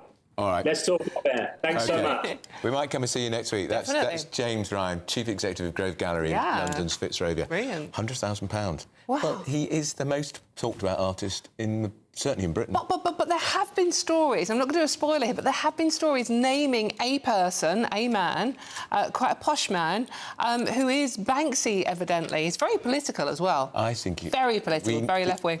The intrigue is that we're not quite sure who he is. No, I think so. And do you think that would devalue the work of art you're about to buy for £100,000? I was thinking of offering about £25. What do you think? Cheapskate, I was thinking, I know that the monkeys on the bridge, that's on my walk to the gym. I'm going to go up there with a chisel and see if I can nick one of the monkeys. You would as well? Yeah, I would, yeah. Now, we're crossing over to St Andrews Beach in Scotland, where seagulls are stealing snacks from those beachgoers. This is Britain's Newsroom, live across the UK on GB News. Killer seagulls from hell. If you want your news to be straight talking, this is the nightmare for the Conservatives again. Down to earth. It's not just Nottingham where this is happening, is it? And most importantly, honest. Hard-working, middle-class taxpayers, they'll get their book thrown at them. Then catch me, Martin Daubney, Monday to Friday, 3 till 6 p.m. on GB News, Britain's news channel. I'm Michael Portillo. This is GB News, the People's Channel, Britain's news channel. This is GB News, Britain's news channel. With record temperatures expected this week, how do zoos keep their cooler creatures cold? Well, at Yorkshire Wildlife Park, the polar bears are enjoying a vegetable ice block. Polar bears, they do have quite a variety of different temperatures that they naturally do find. Once they're moving off these polar ice caps, they are in the likes of down in the areas of Canada, Hudson Bay. Naturally, they were finding polar bears in 35-degree temperatures year upon year. So they are very much used to warm temperatures and heat waves as such. What you'll tend to find is they'll go for a good swim and then go for a snooze in the shade thereafter. Not wanting to miss out, the sea lions are treated to a huge fish lolly. In the hot weather, it's really important to give them ice because these guys, they don't drink salt water. These pools are actually saltwater pools. They actually drink fresh water. They've got 2 freshwater pools in their house, but again, being able to provide that in their outside enclosure is also really important. So offering them ice with their fish is not only enriching, but it's actually beneficial to their welfare as well. Other animals like the lemurs will be basking in the sun, but also cooling down with frozen sweet potato. So we've got 3 different species of lemur here. They come in all different shapes, colours, sizes, but they are native to Madagascar. Madagascar can get quite hot, understandably, so throughout the cold months here in Yorkshire, we do give them a nice heated house all year round, but especially making sure it's nice and warm in the winter for them. And it does mean that in the hot spells as well that we're able to keep our eyes on them and try and give them things that make them a bit more comfortable with that incoming hot weather as well. The frozen food on offer here certainly has the seal of approval on what could be the hottest day of the year. GB News, the People's Channel. I'm Christopher Hope. From pop stars to politicians, I'll interview anybody in a pub who's got a political opinion. Join me every Friday on Spotify, Apple Podcasts, YouTube or gbnews.com, or wherever you get your podcasts. This is GB News, the People's Channel. I'm Tom Harwood. This is GB News, Britain's news channel.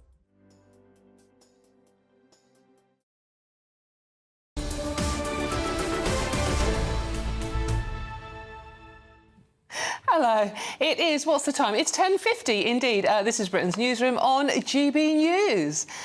Now, we told you about that amazing story about a sandwich shop in St Andrews, Scotland, that introduced a seagull insurance as the birds were nicking punters' cheese toasties. Well, so our own reporter, Scotland reporter Tony Maguire, I was with him in Edinburgh only last week. He is at the Cheesy Toast Snack looking for greedy seagulls. Tony. We love you, Tony. We don't want you to get attacked by a seagull, but it'd make really good telly, so go for it. Yeah, these conversations have already been had with HR, don't you two worry about it. But just before, we are here in St Andrews, we're at the Cheesy Toast Shack, and I just wanted to bring in, I've met two GB News fans, and in fact fans of yours, Andrew, and I just thought this was too good an opportunity to miss. Come on in, you two. What are your names? Isabel and Peter. Hi, I'm Peter. And we're talking about the toasty tax today. £1, guarantee your toasty. Is that quite a good deal? Yeah, we don't mind that, because the seagulls are just a nuisance. Yeah, we don't mind that. They're terrible where you are inland in the country as well. We live in the country, and they're even encroaching in the country. It's a lot worse than what it used to be. Up until about a year ago, there was no such thing as seagulls, it was just crows.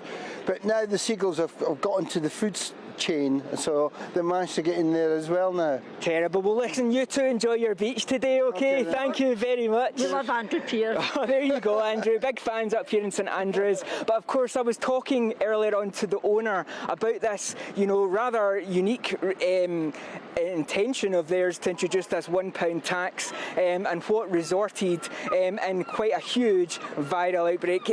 Listen to what Kate said earlier on today. It's called the £1 seagull insurance. It's been misreported that it's a tax. It's definitely not a tax. It's an optional £1 spend. We're asking customers if they would like to do that in order to protect themselves if they do get attacked by a seagull whilst down here at the Cheesy Toast Shack in East Sands and St Andrews. There's been so many seagull attacks. They've just been ramping up over the last couple of years. Just to be clear, there is no viral outbreak. It was, of course, the story that went viral up here in St Andrews, and that's because the gulls here have become such a nuisance that this small family business was losing money until that they introduced this small pound. And speaking to customers today, as you've just heard, you know, and you're hearing the gulls now, because it's been awful quiet here this morning, but suddenly, as Kate was telling me earlier on, they're going to come out strong at lunchtime. So I've got my Kevlar in the car, certainly, and I'll be on the hunt for some hungry seagulls. I think, Tony, they may think that microphone you're holding is dinner, so do be careful.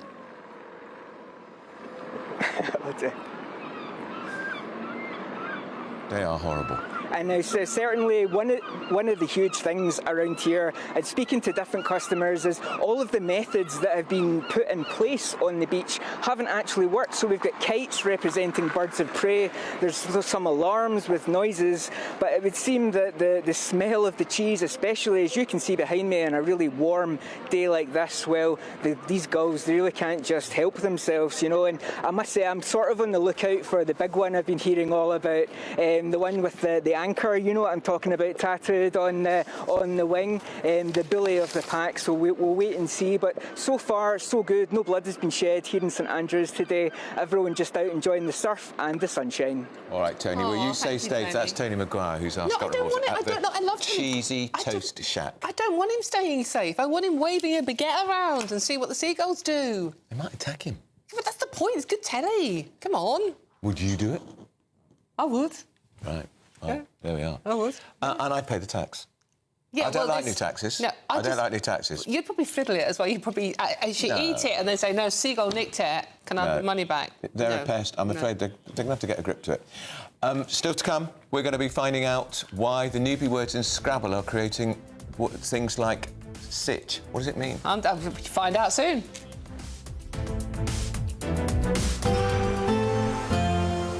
A brighter outlook with Box Solar, sponsors of weather on GB News.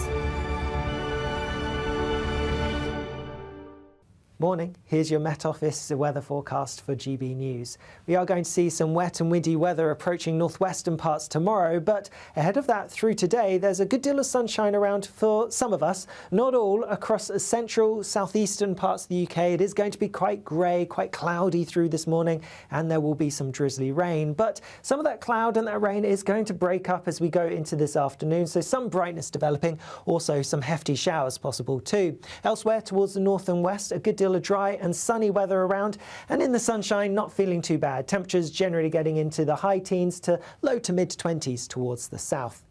As we head into this evening, and yes, there could be some hefty showers, particularly across parts of the southeast, but they'll be fairly hit and miss. Most of us will avoid them. Further west, across parts of Wales, southwest England, lots of late sunshine to look forward to, also across northern England too. But for Northern Ireland and western parts of Scotland, it is going to be turning cloudier and windier as a system starts to push its way in. Some heavy rain arriving to the Hebrides as we go through the evening, but eastern parts of Scotland likely to have some fine sunny weather to end the day here.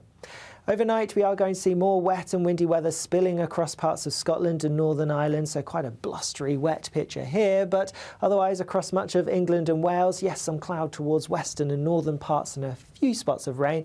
It is generally going to be largely dry with some clear skies, temperatures perhaps a little bit lower than some recent nights, so not too uncomfortable for sleeping. Through tomorrow, we are going to have a very wet story across parts of Scotland, Northern Ireland and northwestern England too, even some rain feeding into parts of Wales too. Those rainfall totals could build up, could cause a little bit of localised disruption. Towards the south-southeast though, lots of fine weather, and it is going to be a brighter, sunnier day than today, and with that probably feeling a little bit warmer too, with temperatures getting into the mid-20s Celsius towards the southeast. See you later. That warm feeling inside from Boxed Boilers, sponsors of weather on GB News.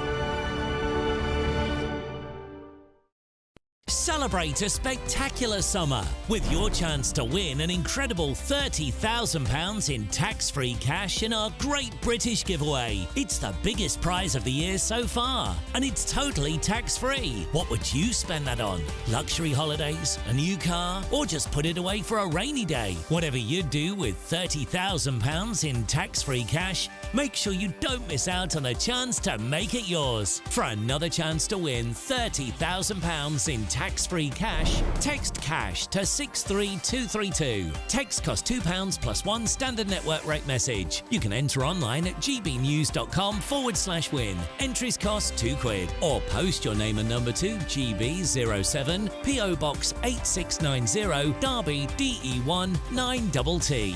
UK only. Entrance must be 18 or over. Lines close at 5 p.m. on the 30th of August. Please check the closing time if listening or watching on demand. Good luck.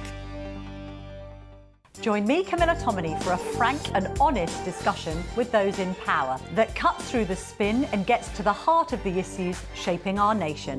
You haven't confirmed that you want to stand as leader, but you haven't ruled it out either. This report basically says that he's not fit to stand trial. Is he indecisive? Incompetent? I deliver the dose of reality Westminster needs. That's the Camilla Tominey Show at 9:30 every Sunday on GB News, the People's Channel, Britain's news channel. Welcome to State of the Nation, daily plunge into the stories shaping our country. I'm Jacob Rees-Mogg, and Monday to Thursday we bring you the insights, the facts, the truth about how our country is being governed. Because what happens in Downing Street matters down your street. Tune in to State of the Nation every Monday to Thursday, 8 to 9 o'clock. Only on GB News, the People's Channel, Britain's news channel. I'm Patrick Christie's. Every weeknight from 9, I bring you 2 hours of unmissable, explosive debate and headline-grabbing interviews. What impact has that had? We got death threats and the bomb threat and so on. As time passes, She could have saved Storm. You made my argument for me. My guests and I tackle the issues that really matter with a sharp take on every story. Went everywhere. something practical could be done. Or I can become something different. Patrick Christie's tonight from 9 p.m. only on GB News, Britain's news channel. Are the newspapers getting you down? My wife didn't divorce me that month. Struggling to separate the wheat from the chaff? I know that it's a bit of a circus at the best of times. Well, don't worry, Headliners has got you covered. We'll take the burden of reading the day's news, and if we get depressed, who cares? It's an occupational hazard, frankly. That's Headliners on GB News from 11 p.m. till midnight, and the following morning, 5 till 6 a.m. on GB News, the comedy channel. Nah, just kidding. Britain's news channel.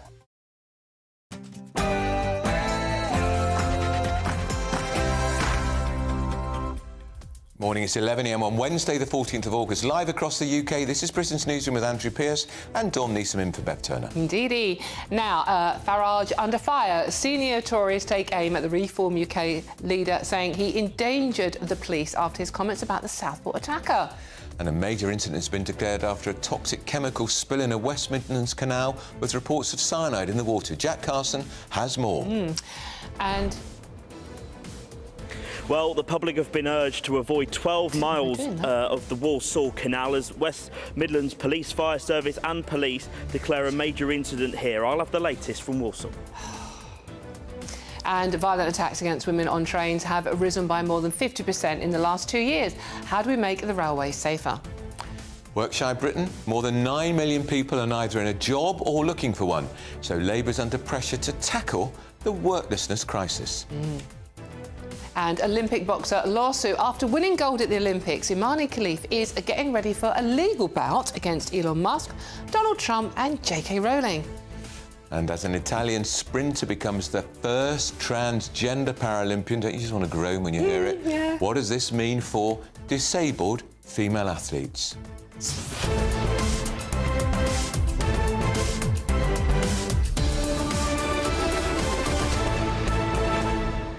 You can hear Donald Trump in America guys thinking, bring it on. Well, exactly. I mean, bring it on. He's going to sue. Huge publicity for me. Yeah. I've got a In the run-up presidential to an campaign, election. and there'll be clear blue water between him and what's her name, Kamala Harris, who's much more what I call wishy-washy. And it's not like Elon Musk and JK Rowling will be scrabbling around for the money to pay for a defence. I think. Good luck with that one. Exactly. Right, OK, but it's not about what we're wittering on about. It's about what you want to witter on about, and it's very easy to get involved. You just simply go to gbnews.com/your say. But first, I think it's time for the news headlines again with the very lovely Sophia Wendler.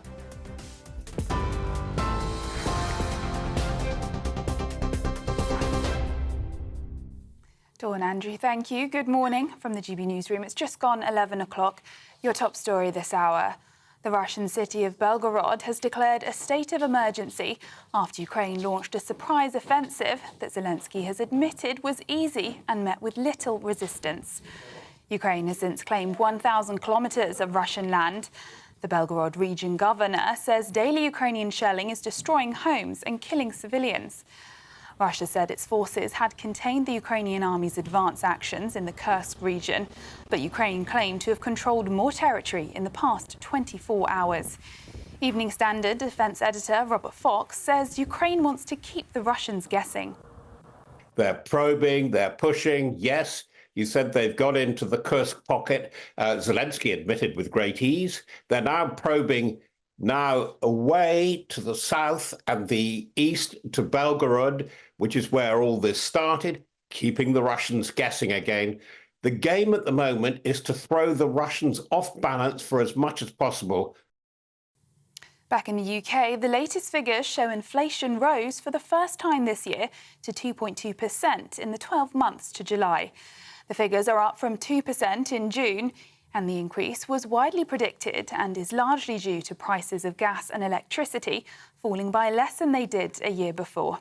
Chief Secretary to the Treasury, Darren Jones, said that the new government is under no illusion as to the scale of the challenge we have inherited.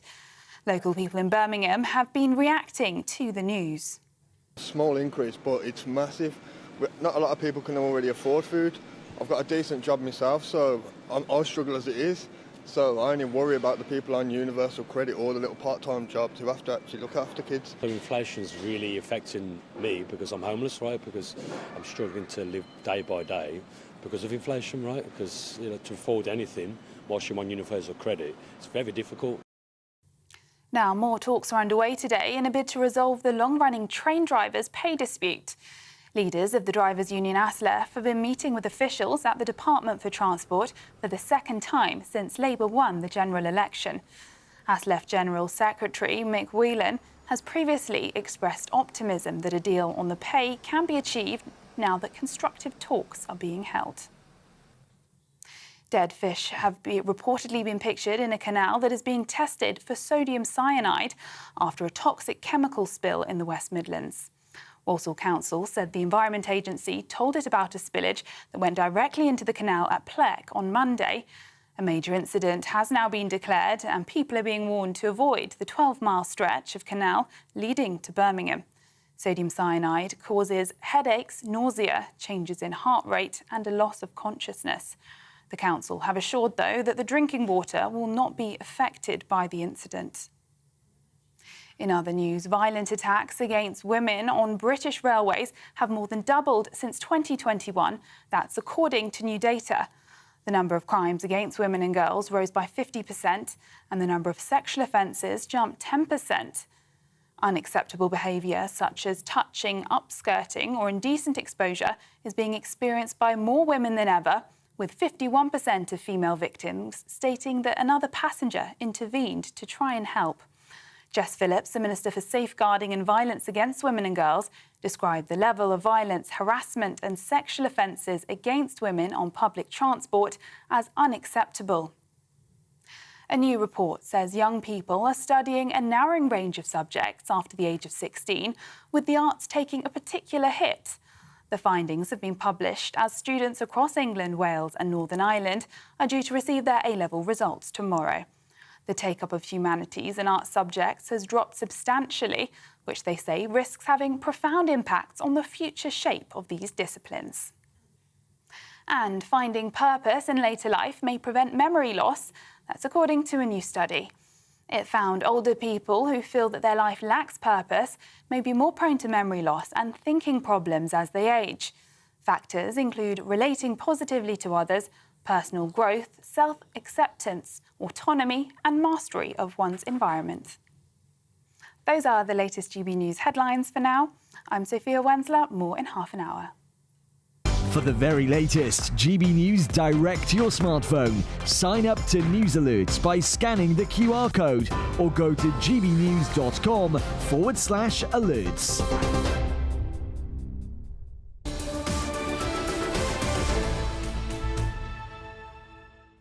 Thank you, Sophia, and welcome back. This is Britain's Newsroom, live across the United Kingdom with Andrew Pearce, that's him, and Dawn Neeson, in for Bev Turner. Now, the reason I'm saying that's him, pointing dramatically over there, because that last clip about seagulls, I discovered that Andrew has a fan club. I mean, who knew? Andrew, I learned more about your fan club than I did about seagulls. And, right. And thanks for reminding they're not actually seagulls, most of them are terns in any case, but... Right. Yeah. Well, Pat, take a listen, apparently. We love Andrew Pearce. Well, what's not to... It was very quick. Well... I mean, blink and you miss it. Did Tony pay her? Oh, yeah, hold on. They have missed it. It's very quiet. They've deleted it, see? The production team have deleted it because they couldn't stand your ego. I've removed it. It's going on my website. Oh, hold on, no, come in. We love Andrew Pearce. We love Andrew Pearce. We love Andrew Pearce. That is going to be your ringtone Quite now. enough of that. We love it. I'll tell you somebody we do love. We love Justin Urquhart Stewart, our favourite economic expert who is in the studio. Justin, one of the great... let's put it another way. One of the things Rishi Sunak could cling on to as Prime Minister, because he had his 5 targets, stop the boats, cut NHS wages, getting inflation down, and he got it down to the target of 2%. What's happened? Well, unfortunately, not exactly what was in the plan. I started to go up again. But be wary, you see, he wanted to cut inflation like that, but it wasn't actually in his power anyway. This was global inflation. This wasn't inflation, typical British inflation, caused by consumers going out and having a boom. I don't think we've had one of those for 20 years. That's the normal issue. This was inflation caused by what was happening around the world because of supply chain issues, the war in Ukraine, what was happening in China, dodgy ships stuck in the Suez Canal, all those issues. You know, once you get that seizing up the global supply chain, that's when you saw prices rising. And so, but nonetheless, he should have still twigged. Well, he did twig the fact that actually inflation was going to be coming down anyway, so long as those supply chains repaired themselves, which they have done to most extent. Now, be careful. It could easily reverse the other way because of what we've been seeing in Ukraine or any other elements. So we're still in a rather dangerous position at the moment. But this is one of the problems. But they'll sit there and say, well, inflation, of course, can be controlled by the Bank of England. It can't be, because the inflation for the Bank of England, it would be if it was a consumer boom, because you actually try and stop people spending so much money because the cost of money. If the inflation is coming from outside the country, the Bank of England can't do very much about it. And this is one of the problems. Telling the Bank of England, when you've only got one tool for them to use, which is interest rates, is actually giving them the wrong task. So the bottom line, I just want to, because I'm a real thicko when it comes to economics, you might have spotted that. What does it actually mean for the pennies, and they quite literally are pennies these days, in our pockets? What does it mean for our mortgages? What does it mean for our pensions? What are we meant to do with this information? Well, actually what you're finding is, of course, that basically the price of goods are going up. That's inflation. And the value of actually what you're getting then can be devalued because actually what the inflation is doing is eroding that value. What you could buy so much with £1 2 weeks ago, you can now buy less today. So if you've got a lot of money saved, and suddenly you find that you've got 10% inflation, or go back to horrific days of late 60s, early 70s, when we got 25% inflation for a very short period of time. Remember seeing my father's fixed pension scheme drop by 25% in a year. Now, people were devastated by it. And tell the students now, they don't believe you. Surely would never have that, because they'd never been through this. One of the problems we had was, after the banking crisis, we never got off the emergency banking rate. They should have been starting to raise rates beforehand, so that when they needed to, they could cut them again. Instead, you've encouraged people to buy huge amounts of money at 1-2%, and now they've got up to a price of 4 or 5%. That's painful. It's interesting, Justin, because I wrote this after the election. One of the factors in pushing Rishi into the early election, which clearly was a mistake because they were destroyed in the election, was that each month around 135,000 people were getting a new mortgage deal because the 5-year fix they had when interest rates were so low, and sometimes the mortgage was going up hundreds of pounds every month, and this was Tory voters hitting them hard. And they were saying, who's to blame for this? Not external factors. Is it that Liz Truss? Is it Rishi Sunak? Which is why he went for the early election, which is a big factor. A really big factor. Now, I mean, things have changed over 20 years. There are less people with mortgages than before. And, of course, the majority of people are actually depositors. But, as old people like me sitting there with their money on there, haven't been earning money on a deposit account a lot. In fact, you've been losing money. Only now you see it going up, you're getting a bit of a return, but still, against inflation, really not making a lot. So therefore, actually, what you've got is those people, the next generation coming through, finding themselves in a position where they cannot afford to buy. They can't afford this level of debt. The debt systems themselves, there's enough money around. What they need to be able to do is actually use some more initiative in terms of the services provided. For instance, as we've seen in America, long-term debt, 30-year lifetime mortgages, or even family mortgages going across the generations. So actually giving it greater flexibility. So some imagination is needed here. Unfortunately, our banking system, I'm afraid, is still stuck in a world which is, well, this is how we did it in the 70s. Well, I'm afraid that things have changed now. So I hope we're going to be seeing some more imagination here to give more flexibility for the next generation coming through, because they can't afford not so much the capital sum. Actually, interest rates, when you've got actually low levels of pay coming through, it's going to be very, very difficult for them. Is this going to be, how big a headache is this going to be for the new Chancellor? It's going to be quite difficult, because where does she get the growth coming from? Right. Now, bear in mind, we have got some good news here. Remember, we're very good at starting smaller companies. We're very good at starting smaller companies in technology. Look at those technology hubs around the country, Silicon Glen, Fen, all those bits and pieces. And from those, we do get spin-outs. Now, we're not very good at doing spin-outs. The Americans come along and actually say, that's very good, we'll take it off to California. So that, again, is where we lead. So the issues we had, remember we had the British Investment Bank, that was sort of lurked around for years. It's been there, but it's never really broken through. We really do actually need to be able to have a better idea of being able to have more sovereign wealth, not run by the government, but actually providing access to investment, for investment into businesses. And again, it's all dominated by London. Actually, you'll find a lot of these technology places are dotted all over the place. St Andrews is a good example, apart from the seagulls. And so they put the money out there. Don't get the government actually organising it in terms of letting it out, but actually provide those facilities and also provide the tax breaks for it. You've got enterprise investment schemes, provide regional enterprise investment schemes. There's no shortage of money. All that pension money is sitting there.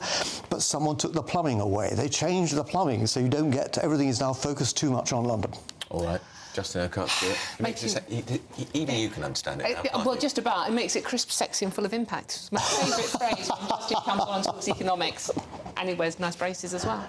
Right. He looks very smart, so much smarter than you. Okay. Should we move on? Yeah. Otherwise you're going about your fan club again, won't you? Right, now, a major... jealous. So it was only 2 people. Get over yourself. A major incident has been declared after a toxic chemical spill in a West Midlands canal. We're joined by our West Midlands reporter, Jack Carson, to bring us up to date on this story. Yeah. Good morning to you both. I mean, we're on the edge of basically this 12-mile network of Walsall Canal, which has been warned to members of the public to stay away from. You can probably see behind me where there's been some red tape put across an aware and warning sign as well on the canal lock here. They've blocked this off in terms of access for any boats. This is a popular canal network in the Midlands. Plenty of boats that come down here use this lock system to get around. Of course, historically used for transporting all kinds of industry and products across the country, but it's been closed off because Walsall Council say they were alerted to a spillage of what's been confirmed as sodium cyanide on Monday into parts of the Walsall Canal in Peck, and quite a big stretch of the canal that they say has been affected because of we've got this exclusion zone. Where we are is 7 miles out from where the spillage is thought to have happened, and that rough area. We've been in Walsall today. There is a police presence directly closer to where the spillage happened, stopping people from entering the canal network here. We've been able to come down to the area here. Now, there have been reports from people online spreading photos of dead fish actually in the water, which have been confirmed as being part of this canal. So there have been dead fish shown to be floating on top of the water. Now, sodium cyanide we know can cause seizures, vomiting, loss of consciousness, in more serious circumstances and more serious volumes, fatal, of course. Now, Gary Perry, who is the Walsall Council leader, confirmed the substance to be sodium cyanide yesterday, said that they understand the public's alarm with this and say they're taking the right precautionary measures in order to protect individuals. Now, sodium cyanide, and the problem that they've got is that this, of course, dissolves in water. It is usually a white, kind of crystal-looking solid, and of course it's usually used in metal cleaning, plating, extraction, and can be used in photography as well. There are investigations ongoing, so we're not still clear of yet exactly where this has come from, but they are working, they say, with multiple agencies to try and sort this problem out. Jack, just one very quick question that a lot of people are asking who are watching and listening to us. Is there any form of, it may be a sabotage thing going on here? There's been no indication of that to us so far. As I mentioned, there are investigations ongoing, and the Environment Agency today have set up a system in order to be able to test the water. So when they test the water and find out exactly the makeup of it, the levels of things like sodium cyanide, I'm sure we'll be able to say in more detail. And because this has been declared a major incident by the emergency services in this region, West Midlands Police are taking a very active role within this investigation at the same time. And if they do, of course, believe that might be a line of inquiry, I'm sure we'll get those details a little bit later on. Brilliant. Fascinating, isn't it? It's very worrying, I mean, Jack. it's very serious. Yeah. Do you think how big that exclusion zone is? Yeah, and Jack, sorry, one very final quick question. How easy is it to... I know there's a big exclusion zone, but how easy is it to contain it in that canal? Well, thankfully, because of the lock system, they've been able to essentially block off the water in order so it doesn't keep spreading further out and further out. But where we are, you already go past multiple junctions where it can go into things like the Birmingham Canal and closer to other parts of the area because of how huge the canal network is here, of course. So they've tried to contain it. They say it has been contained as much as possible. And, of course, those investigations continue to ensure that they've been managed to contain it and contain the spillage. But those warnings still to the members of the public to be careful for yourselves and, of course, things like animals if you are using these towpaths when walking your dog. Brilliant. Jack Carson, thank you very much, our West Midlands reporter there with that toxic chemical spill. I have to say, I mean, I rather concur with some of those people who've been emailing and texting us because I thought, is that sabotage? Because it was a chemical lorry. Where is the lorry? Yeah. And how many businesses use this chemical in that area? Sodium it can't cyanide. be that difficult to locate it. Any case. Right, OK. You'll not believe what the ex-Tory Deputy PM, Therese Coffey, has applied for. I can't believe it. This is Britain's Newsroom on GB News. Don't go too far. If you want your news to be straight-talking... This is a nightmare for the Conservatives again. Down to earth. It's not just Nottingham where this is happening, is it? And most importantly, honest. Hard-working, middle-class taxpayers, they'll get the book thrown at them. Then catch me, Martin Daubney, Monday to Friday, 3 till 6 p.m. on GB News, Britain's news channel. I'm Michelle Dewberry, and this is GB News, the People's Channel, Britain's news channel. Sunday with Michael Portillo from 11, only on GB News. Joined now by the founder of Quintet London, Tanta Masulishvili, who channels her experience and fervour for fashion into her innovative brands which produce artworks on silk. You brought in some lovely things which we'll discuss in just a moment. Tell me a little bit about the complexity of printing an artist's idea onto silk. Is that a difficult thing to do? It's actually very simple, because we just simply ask our clients a set of questions to find out what they like, their experiences, their favorite object or anything they desire. We create out of this information preliminary sketch, show it to clients until it's perfect. We change it according to their needs. Are you saying that everything that you're doing here is personalised to a client? It's a commission from a client? Every single piece is totally unique. We make each individual piece for the client taste. So every single piece is totally different. And what is nice, for example, we do like wedding favors, corporate gifts, investors' gifts, and every single time we would match the theme throughout to the actual company theme and so on. Now, here we have a series of little silk ties. Am I right to call them ties? This one's actually called twillies. Twilly. Yes. I didn't know the word twilly. Yes. These have a name. So this is the name of your client in this case. This one is Amanda, I think. Exactly. So actually these are our signature design. So if you want to give someone something quickly, but just simply add their names, you can order from our website and you just simply need to insert their name and we can produce it on your favorite color combination. But then obviously our main product is totally unique pieces which are bespoke. GB News, the People's Channel. I'm Stephen Dixon, and thanks for joining us on GB News, Britain's news channel.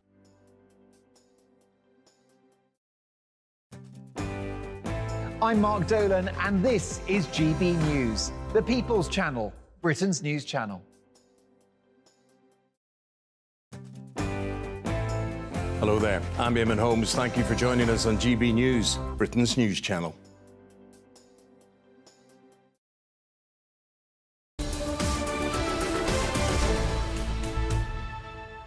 You are wanted here.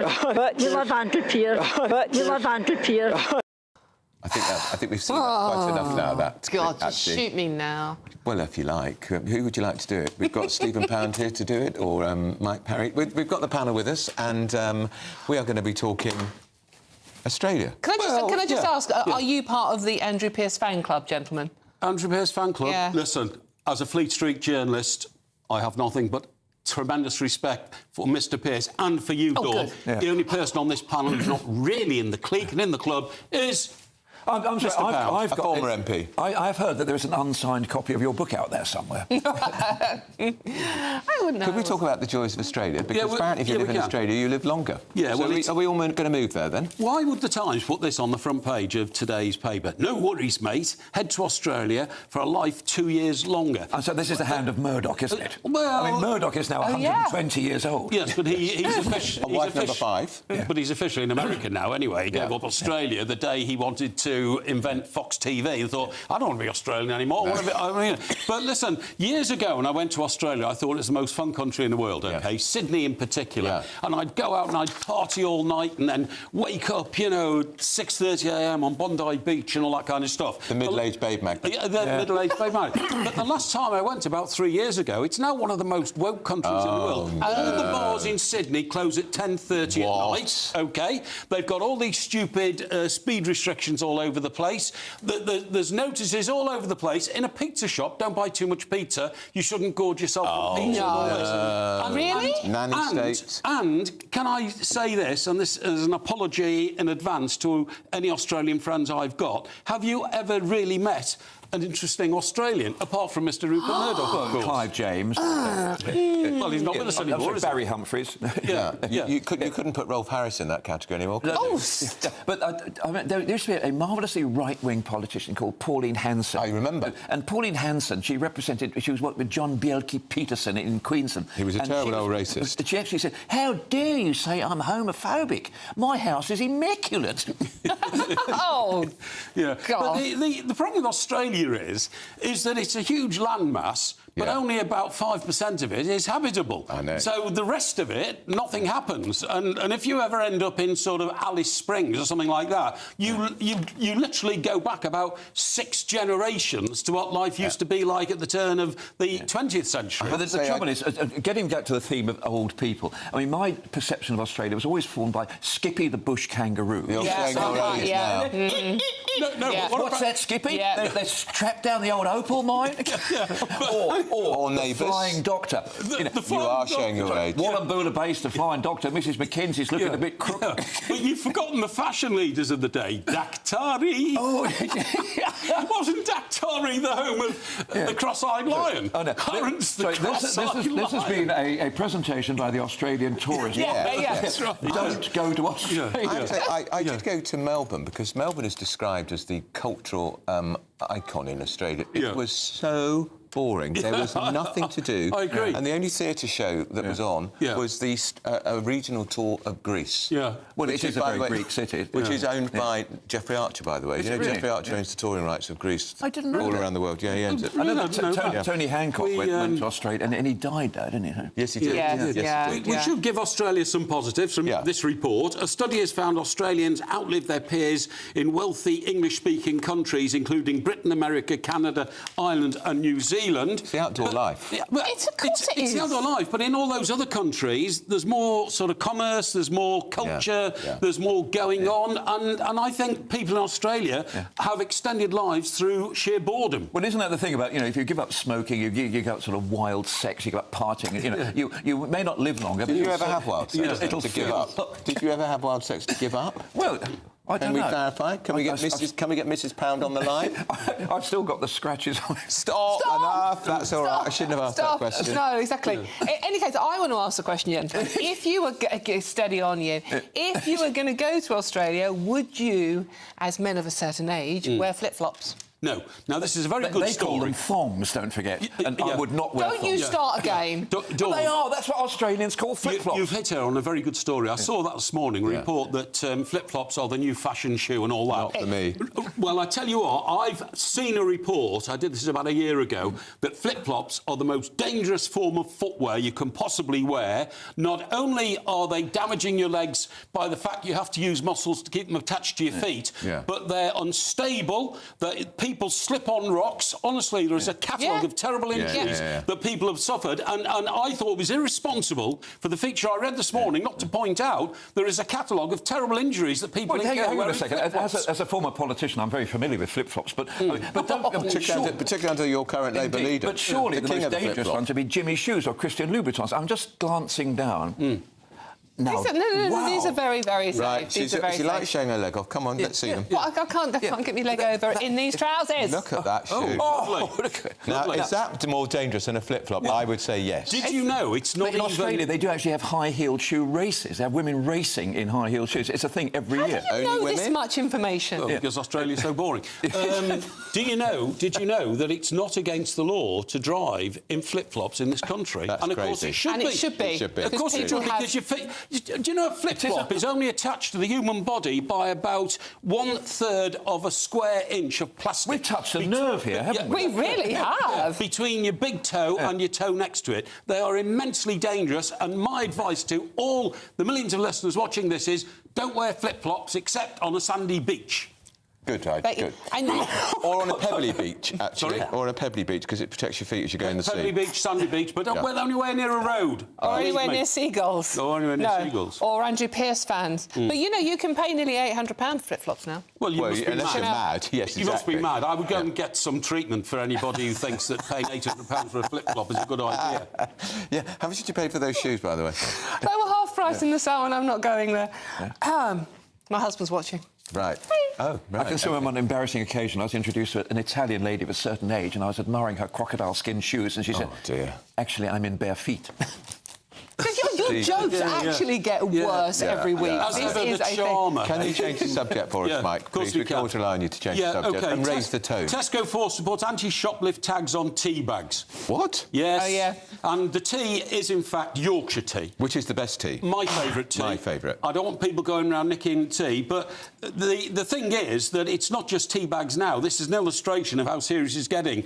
Olive oil, toothpaste, blocks of cheese, tins of Spam. Shoplifting has gone nuts, hasn't it? It's gone absolutely nuts. And, you know, I saw a letter in a newspaper yesterday from somebody who'd been to Holland who said they had an epidemic of shoplifting. And what they've done is shops now, no matter how big or small they are being fitted with railway station-style entry and exit. How interesting. And you can only get out from the inside if you've got a barcode which shows you've paid. Which shows you've paid. Absolutely, a barcode on the corner your... shops. I mean, I can still remember I was shaking a tin outside Tesco's in Perivale one Christmas for doing the collection, and so some bloke grabbed a bottle of vodka, raced out, and he drank the vodka as he's running across the car park, pursued by two people. But look, I mean, this is bad news for tea leaves, obviously, but the idea of tea tags. I mean, as far as I'm concerned, can we just say Barry's breakfast tea is the finest tea? It is better than Yorkshire. No, Yorkshire tea is the best. But actually, this is a serious problem for shops. Actually. Because and if you're a small sole trader, this is your profits are disappearing. And OK, don't get too political, but two-tier policing includes shoplifting, in my view. It does. Because how can they suddenly get all these police on the streets to stop a riot that's not going to happen? And then say, but we haven't got any policemen to patrol the pavements of our cities and our towns to try and deter shoplifters. I think there's two categories. The school kids actually, steaming into a shop, and I'm afraid that it does happen, particularly when the schools come out. You see kids will just rush into a shop. But the other thing is, we saw in the paper yesterday about a woman who had actually travelled from Spain to steal handbags. But she's gone to prison. This has been your GB News, our newspaper and story roundup, brought to you by Stephen Pound and Mike Perry, sponsored by the Australian Tourist Board. Now it's time for the news headlines with Sophia Wensler. Good luck, Sophia.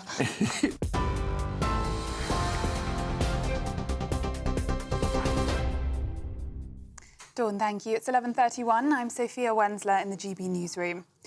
The Russian city of Belgorod has declared a state of emergency after Ukraine launched a surprise offensive that Zelensky has admitted was easy and met with little resistance.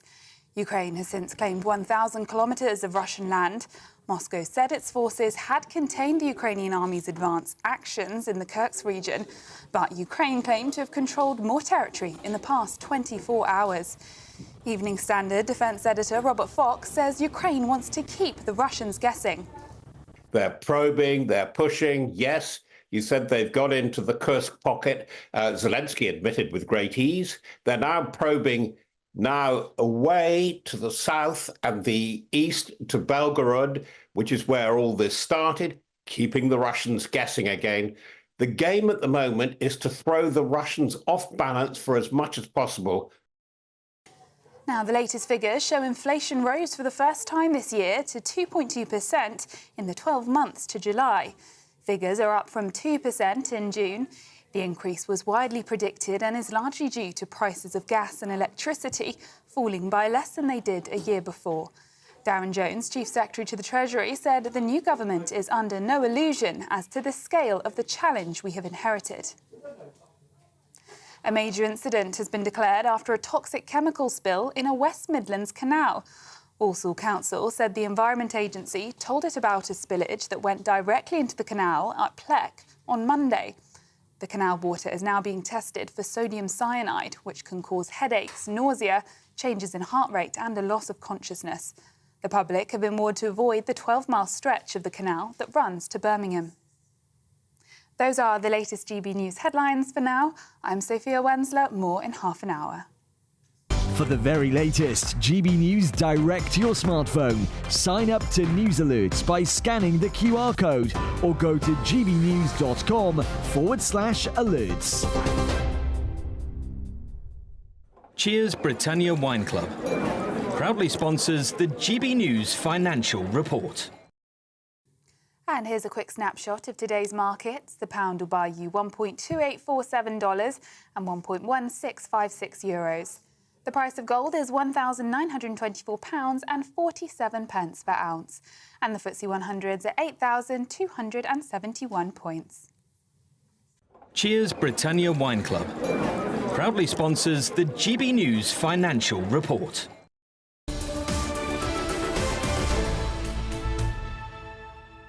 Thank you very much, Sophia, the voice of reason. On frankly an insane morning, we have discovered that Andrew Pearce has a fan club. Does he really? Exactly. Two people. Yeah. Two people. Are they related, or...? They're husband and wife. But they're not related to me, that I'm aware of. Perhaps there'll be exponential growth. I don't think I've got any relatives. I thought you were about to say you had some sort of Caribbean island where there was a tribe that worships you, or... Well, I think that's a possibility. Tom always goes off on this weird tangent about every story I so give. weird. It's not weird. Prince Philip had a cargo cult. Yeah. It's Good Afternoon Britain with Tom and Emily coming up now. What have you got in your show apart from admiring Andrew Pearce? I have to say we have had to bump the Andrew Pearce, the daily Andrew Pearce admiration segments. So apologies to the audience for that. There's always tomorrow. We'll get the flags and the bunting out. But there is actually real news going on today. Not least the number of people on disability benefits seeming to soar. I haven't noticed the number of disabled people in the country massively rise. There seems to be a question about what's going on here. Yeah. Particularly children. This is actually shocking, and this is since lockdown. 40% rise in things like autism, disability payments, for ADHD, and other issues like that. A huge, huge rise. What is this? Is everyone legitimate, all of these claims? No. And should everyone... It's shocking, this massive surge. 200,000 more in just a couple of years. Yeah. It's crazy. So what is driving this? Of course, there'll be a lot of people there who desperately need help with disability allowance for their children. But surely, what on earth is this surge due to? And how much did locking children up in their homes for 2 years? It's a cost of lockdown issue. But also, does everyone with a bit of anxiety or slightly on the spectrum need state money? No. Really? No. I mean, have we forgotten high-functioning people? No. I mean, you know, I think there is a question about the threshold for this sort of stuff. And actually the idea that sort of, is a diagnosis always the best route? I mean, do we want to be dividing people up into ever smaller groups? Don't you think, Tom, it's partly during the pandemic, the government gave so much money away, people have got used to it now, they've got the hand out the whole time. And also they expect. Cost of living, right? People need more money in any way they can. Yeah. And this sort of thing might be the reason why so many people have signed up for this when they might not have previously. Yeah. But also, life on Mars? Question mark. Question mark. Tom's favourite subject. Yeah, well, I mean, this has slightly gone under the radar this week, but scientists have actually discovered liquid water on Mars, which is quite extraordinary. It is, actually. I mean, we've known for a long time that there's been sort of that there used to be water on Mars. There's all sorts of, you know, rivers and all the rest of it that are sort of there in the dust, but they found liquid water now there, and the big thing. What do we deduce from that? Well, the big thing that scientists have always presumed is that where there is water, there's life. There can be life. Martians, essentially. Now, this doesn't mean that there is life there. It might mean that there was life there. It might mean that we now know where to send our next rover to. But it's pretty darn exciting. And it's very exciting, because if everything collapses in this country... then we know where to go. We know where to go. It's a bit hot up there, You can have a drink of water. Cold. Cold. It's cold. Very cold. Well, that's fine. Tom and Emily coming up with Good Afternoon Britain straight after this programme at midday. Now, we have just had some breaking news for you. We can confirm an 11-year-old girl stabbed and seriously injured in an attack in London's Leicester Square is an Australian tourist. We'll have more reaction to this today on GB News. This is Britain's Newsroom on GB News. We'll be back in a moment. Hello, good morning. Welcome to your latest GB News weather update, brought to you from the Met Office. Sunny spells for many of us through today, but it is a bit cloudier across eastern areas in particularly through the rest of this morning, and things will change across northwestern areas into this evening. But for the time being, there's a weather front still lingering across the south and east, bringing cloudier skies here for much of the rest of the day and the risk of some drizzly outbreaks of rain. We could see some heavier showers later on this afternoon, but for most of us, it is going to be a dry day, particularly across northern and western areas, Wales, much of Scotland, northern areas of England. It will turn a bit cloudier across parts of Northern Ireland and the west of Scotland as the breeze picks up later. But in the sunshine, temperatures climbing into the low 20s. We could still see 24, 25 degrees in the southeast. We've still got fairly warm air here, so that will bring a slightly muggier feel through this evening. I think it will be a slightly brighter end to the day compared to this morning, and plenty of sunshine across parts of Wales, northern England, much of Scotland. But as I said, turning a bit cloudier from the north and west into Northern Ireland and the Western Isles in particular, as wet weather will spread in through Wednesday evening and overnight into Thursday. But for many eastern areas, it should stay fairly dry and bright through much of the evening this evening. However, this wet weather will spread eastwards overnight, bringing a spell of rain to much of Scotland and Northern Ireland. It's going to linger across a lot of Scotland through Thursday as well. To the south of that, a drier night to come. Clear skies for much of central areas of England. The south and east still holding on to some of that humid air, but it's really becoming much more restricted to the far south and east. But it's going to be the rainfall that's going to be the big watching point through Thursday. A very wet day for Northern Ireland, Scotland, northwestern areas of England. We could see some localised flooding issues from that rain that's going to be fairly persistent and slowly sinking south and eastwards into northern areas of England, parts of Wales, some central areas. Ahead of that in the southeast, it should stay dry and fairly warm. Welcome to State of the Nation, daily plunge into the stories shaping our country. I'm Jacob Rees-Mogg, and Monday to Thursday we bring you the insights, the facts, the truth about how our country is being governed. Because what happens in Downing Street matters down your street. Tune in to State of the Nation every Monday to Thursday, 8 to 9 o'clock. Only on GB News, the People's Channel, Britain's news channel. Good afternoon, Britain. Your lunchtime update on the stories that matter across the UK.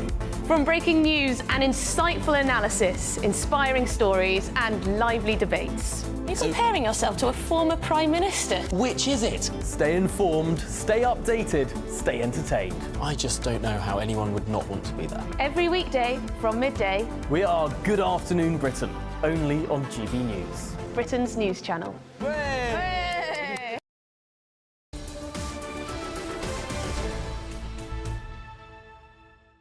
Hello, welcome back. It's 11:41. This is Britain's Newsroom on GB News with Andrew Pearce and Dawn Newsome. Now, that breaking news is very disturbing. Yeah. So the little girl, we reported on GB News yesterday, was stabbed repeatedly. She was near a Lego store on Leicester Square, in London's Leicester Square, major tourist attraction, Leicester Square, with her mum. She's now been identified as an 11-year-old with a mum tourist from Australia. Now, that is... What sort of signal does that send out to the rest of the world? And I was looking, in last year, 1.2 million Australians came to Britain last year, spending £1.6 billion. They're a huge part of our tourism industry. And weren't Australia one of the countries that did put out a warning about travelling to the UK because of the riots and things like that? So it's just, you just can't imagine, can you, going on holiday, taking your child to the queuing outside a Lego store. I know that Lego store very well, and there's always a queue there. I've been in there myself, actually, to buy Lego for nephews and nieces. But she was stabbed repeatedly in the face and in the armpit, and it was a security guard nearby who disarmed. Well, I think he literally sat on the attacker and for 4 minutes until the police got there. Young lad called Abdullah. That's right, and he's been hailed a hero. It's an extraordinary story, but what a terrible thing for Mum, who was covered in blood as she was trying to save her daughter. Well, she was trying to protect her child. I mean, this was just a random attack, as far as we're aware so far. There is no known relationship between the attacker and the victim. The alleged attacker has been arrested and charged, and is a Romanian of no fixed abode. That's right. But also, I believe, has a child in this country. So it's just the absolute horror of it, and you know, that excitement of coming over on a holiday and this happening, and it's just, how does this happen? How is this still happening? She's going to need plastic surgery because she was held in a headlock and stabbed 8 times with a steak knife. She's going to have to undergo plastic surgery. That was according to the court. The attacker has been named as Ion Pitaru, 32, of no fixed abode. He's been charged with attempted murder of the child in Leicester Square. He was held by members of the public. Mark White, who's our home security, joins us. It's always shocking, but to think that this is a little girl on holiday with a mum from Australia, Mark. Yes, indeed. Like so many people in Leicester Square, just visiting that. 2.5 million people a week pass through Leicester Square. It is an iconic site for people. It attracts so many people to that area. And that's why it's particularly shocking, because it's known to so many people. But you're right, Australia, from New South Wales, this 11-year-old girl is from. She was there with a 34-year-old mother, just touring around the square when this attack happened. And we heard at Westminster Magistrates Court yesterday that this Romanian national, Ioan Pintaru, is alleged to have grabbed this 11-year-old in a headlock before repeatedly stabbing her, according to the prosecution, 8 times around the face, the neck, the upper body, her wrist. And the latest from the hospital, from sources there, suggest that she will require plastic surgery. So it's absolutely horrific, of course.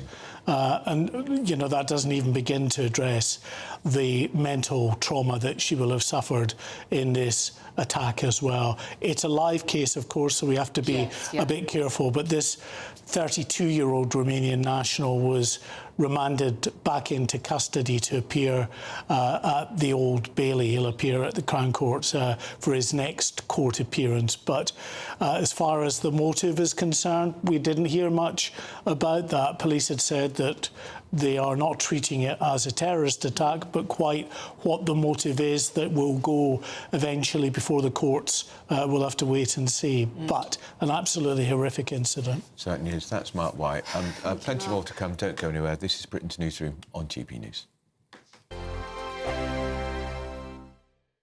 Hi there, I'm Michelle Dewberry, and I'm going to take a second to tell you all about my show, Dubes & Co. We start off with the issues of the day. We then bring in both sides of the argument. We get rid of the disrespect, and then you throw me into the mix. And trust me, I'll tell it exactly how it is. And then, of course, the magic ingredient, you at home. We mix it all together, and what have we got? In my opinion, the best debate show in town. Monday to Friday, 6 till 7 on GB News, Britain's news channel. GB News Breakfast, every day from 6 a.m. Now, we've got a story and a half to tell you and bring you now. Our very own GB News political correspondent, who we love very much, Catherine Foster, joins us in the studio, and she's smiling, but she wasn't smiling for the past few days. 2 of her sons, Matthew and Andrew, were reported missing in Bali. I got a text from a friend saying, can you give us a call, a bit worried about them? Then spoke to a girl they'd befriended who was in Sweden, but they'd met on their travels. And she told me that they'd gone up the mountain. By the time I found out, they'd been missing for 30 hours. They'd gone up the mountain on the Tuesday night, British time. This was the Thursday morning, without a guide. And they'd told her it was really hard. And she told them to turn back, but they hadn't. And they'd sent screenshots from this app with this trail that they were following on the app, screenshots of the app in case there was a problem, and a Snapchat of a Matthew avatar at the top. And she said, I know they made it to the top because I could see that his phone had nearly died. But the trail had actually closed many years ago. So the app, we'll need to make sure that that gets taken off the app. But, you know, technology saved them in the end, because it was the screenshots and it was the messages that they'd sent, but they should never have been without a guide. But what were you doing during those 30 hours that Mum couldn't, when the phone died and Mum couldn't get in touch? Where were you? What were you up to? Well, we were trying to figure out the best course of action, because it started to pour with rain. The amount of rain created a river, like a stream. Yeah. We were like, oh, yeah, let's follow the stream downhill, and then the sun set, and we just had to like sleep in the bushes in the jungle. GB News, the People's Channel. Are the newspapers getting you down? My wife didn't divorce me that month. Struggling to separate the wheat from the chaff? I know that it's a bit of a circus at the best of times. Well, don't worry. Headliners has got you covered. We'll take the burden of reading the day's news, and if we get depressed, who cares? It's an occupational hazard, frankly. That's Headliners on GB News from 11 p.m. till midnight, and the following morning, 5 till 6 a.m. on GB News, the comedy channel. Nah, just kidding. Britain's news channel.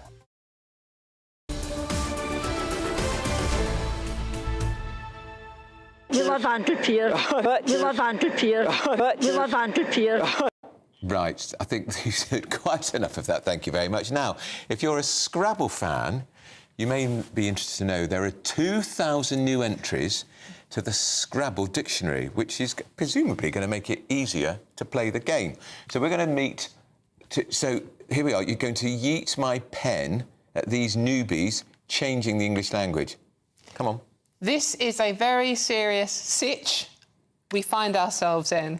But we're going to be joined now by the 2016 Scrabble World Champion, Brett Smither. And Brett, good morning to you, rather.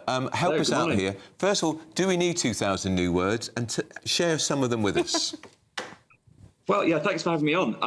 I think one of the beauties of Scrabble, unlike most board games, is that it constantly changes according to how the language, which is the base of the game, changes. So as we evolve in our communication, so of course must Scrabble to reflect that. So to answer the first question, yeah, we do need these new words. And actually, some of those words, for a lot of people, they'll be surprised they weren't already allowed. So, for example, COVID. COVID has now been brought in, one of the big things of all of our lives for the past few years. Headbutt always used to be 2 words, believe it or not. You could only play butt head up until now, but now you can play headbutt as well.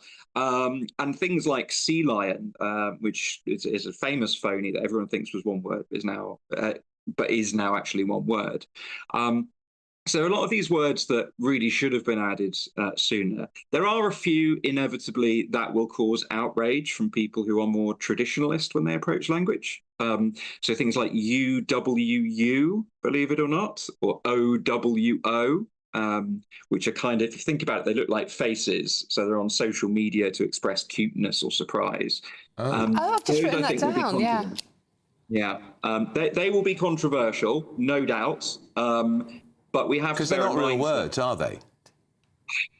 Well, if we go back, let's go back to Shakespeare's time. Shakespeare used to just invent words randomly. Okay. So in objective, what we know of the language, maybe they're not real words, but actually they have become. It's a new way of people expressing themselves. Right. So Scrabble has to reflect that. But Scrabble is a servant of society, not vice versa. That's the important thing. Okay, so the words we use in our intro, right? Okay, sitch and newbie. Now, sitch is situation. Yes. Yay. Hey. And newbie is newbie? Yeah, and we've had various spellings of that. So we've had NEWB that's been allowed, and NEWBIE, but now newbie for the first time in that spelling. Double O. Yeah, and it's because the lexicographers, they keep an eye on common usage. So obviously they've judged now that newbie spelt with a double O is used enough to be considered a standard word for inclusion. Brett, is there a word that you're surprised by? I mean, you're the expert on this. Is there one word you thought, oh, God, you're having a laugh, that's ridiculous? Well, kind of, yeah. I mean, UWU, I did kind of question. There are a couple from a Scrabble point of view that surprised me. And one of them is a really awful word. It's been in the news recently, but M-pox. If we think about that strategically, pox never used to take a letter on the front. They can just whack an M on the front. So the game will change with these 2,000. But yeah, UWU is probably the one that will make me break out in a cold sweat when I have to play it. Tell us, what was the word, Brett, which won you the World Championship? Which was the word which you finally won the game? What was the word? Yeah, that was braconid. So braconid, which was it's kind of wasp that lays its eggs inside caterpillars. So when they hatch, they eat the caterpillar. Well, actually, one other thing I should mention with the update. Last time I was on GB News, one of your colleagues said how she was going to fangirl, or she was fangirling about me appearing. Fangirl at that point was a noun. It is now a verb, so you can be fangirling. Right. Back then, you could only be a noun.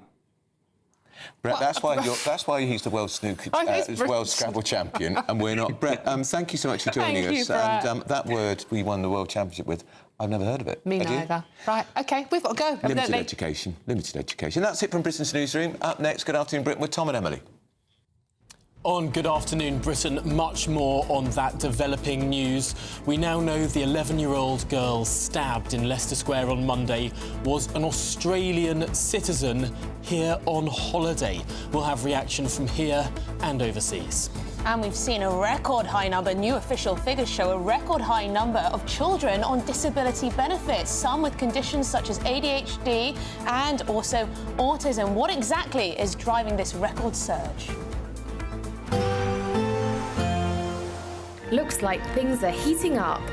Boxed boilers, sponsors of weather on GB News.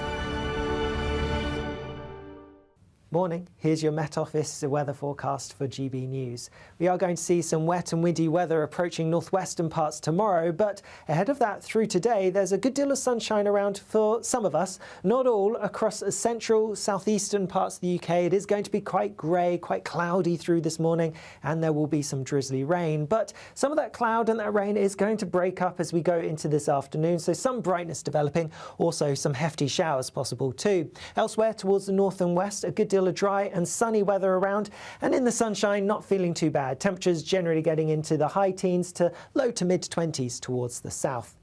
As we head into this evening, and yes, there could be some hefty showers, particularly across parts of the southeast, but they'll be fairly hit and miss. Most of us will avoid them. Further west, across parts of Wales, southwest England, lots of late sunshine to look forward to, also across northern England too. But for Northern Ireland and western parts of Scotland, it is going to be turning cloudier and windier as a system starts to push its way in. Some heavy rain arriving to the Hebrides as we go through the evening, but eastern parts of Scotland likely to have some fine sunny weather to end the day here.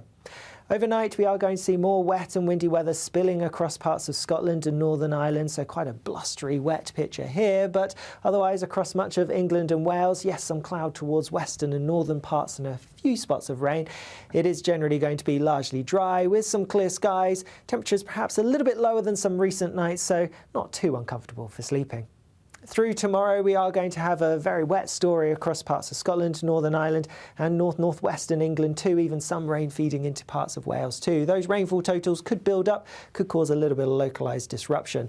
Towards the south-southeast though, lots of fine weather, and it is going to be a brighter, sunnier day than today, and with that probably feeling a little bit warmer too, with temperatures getting into the mid-20s Celsius towards the southeast. See you later. That warm feeling inside from Boxed Boilers, sponsors of weather on GB News.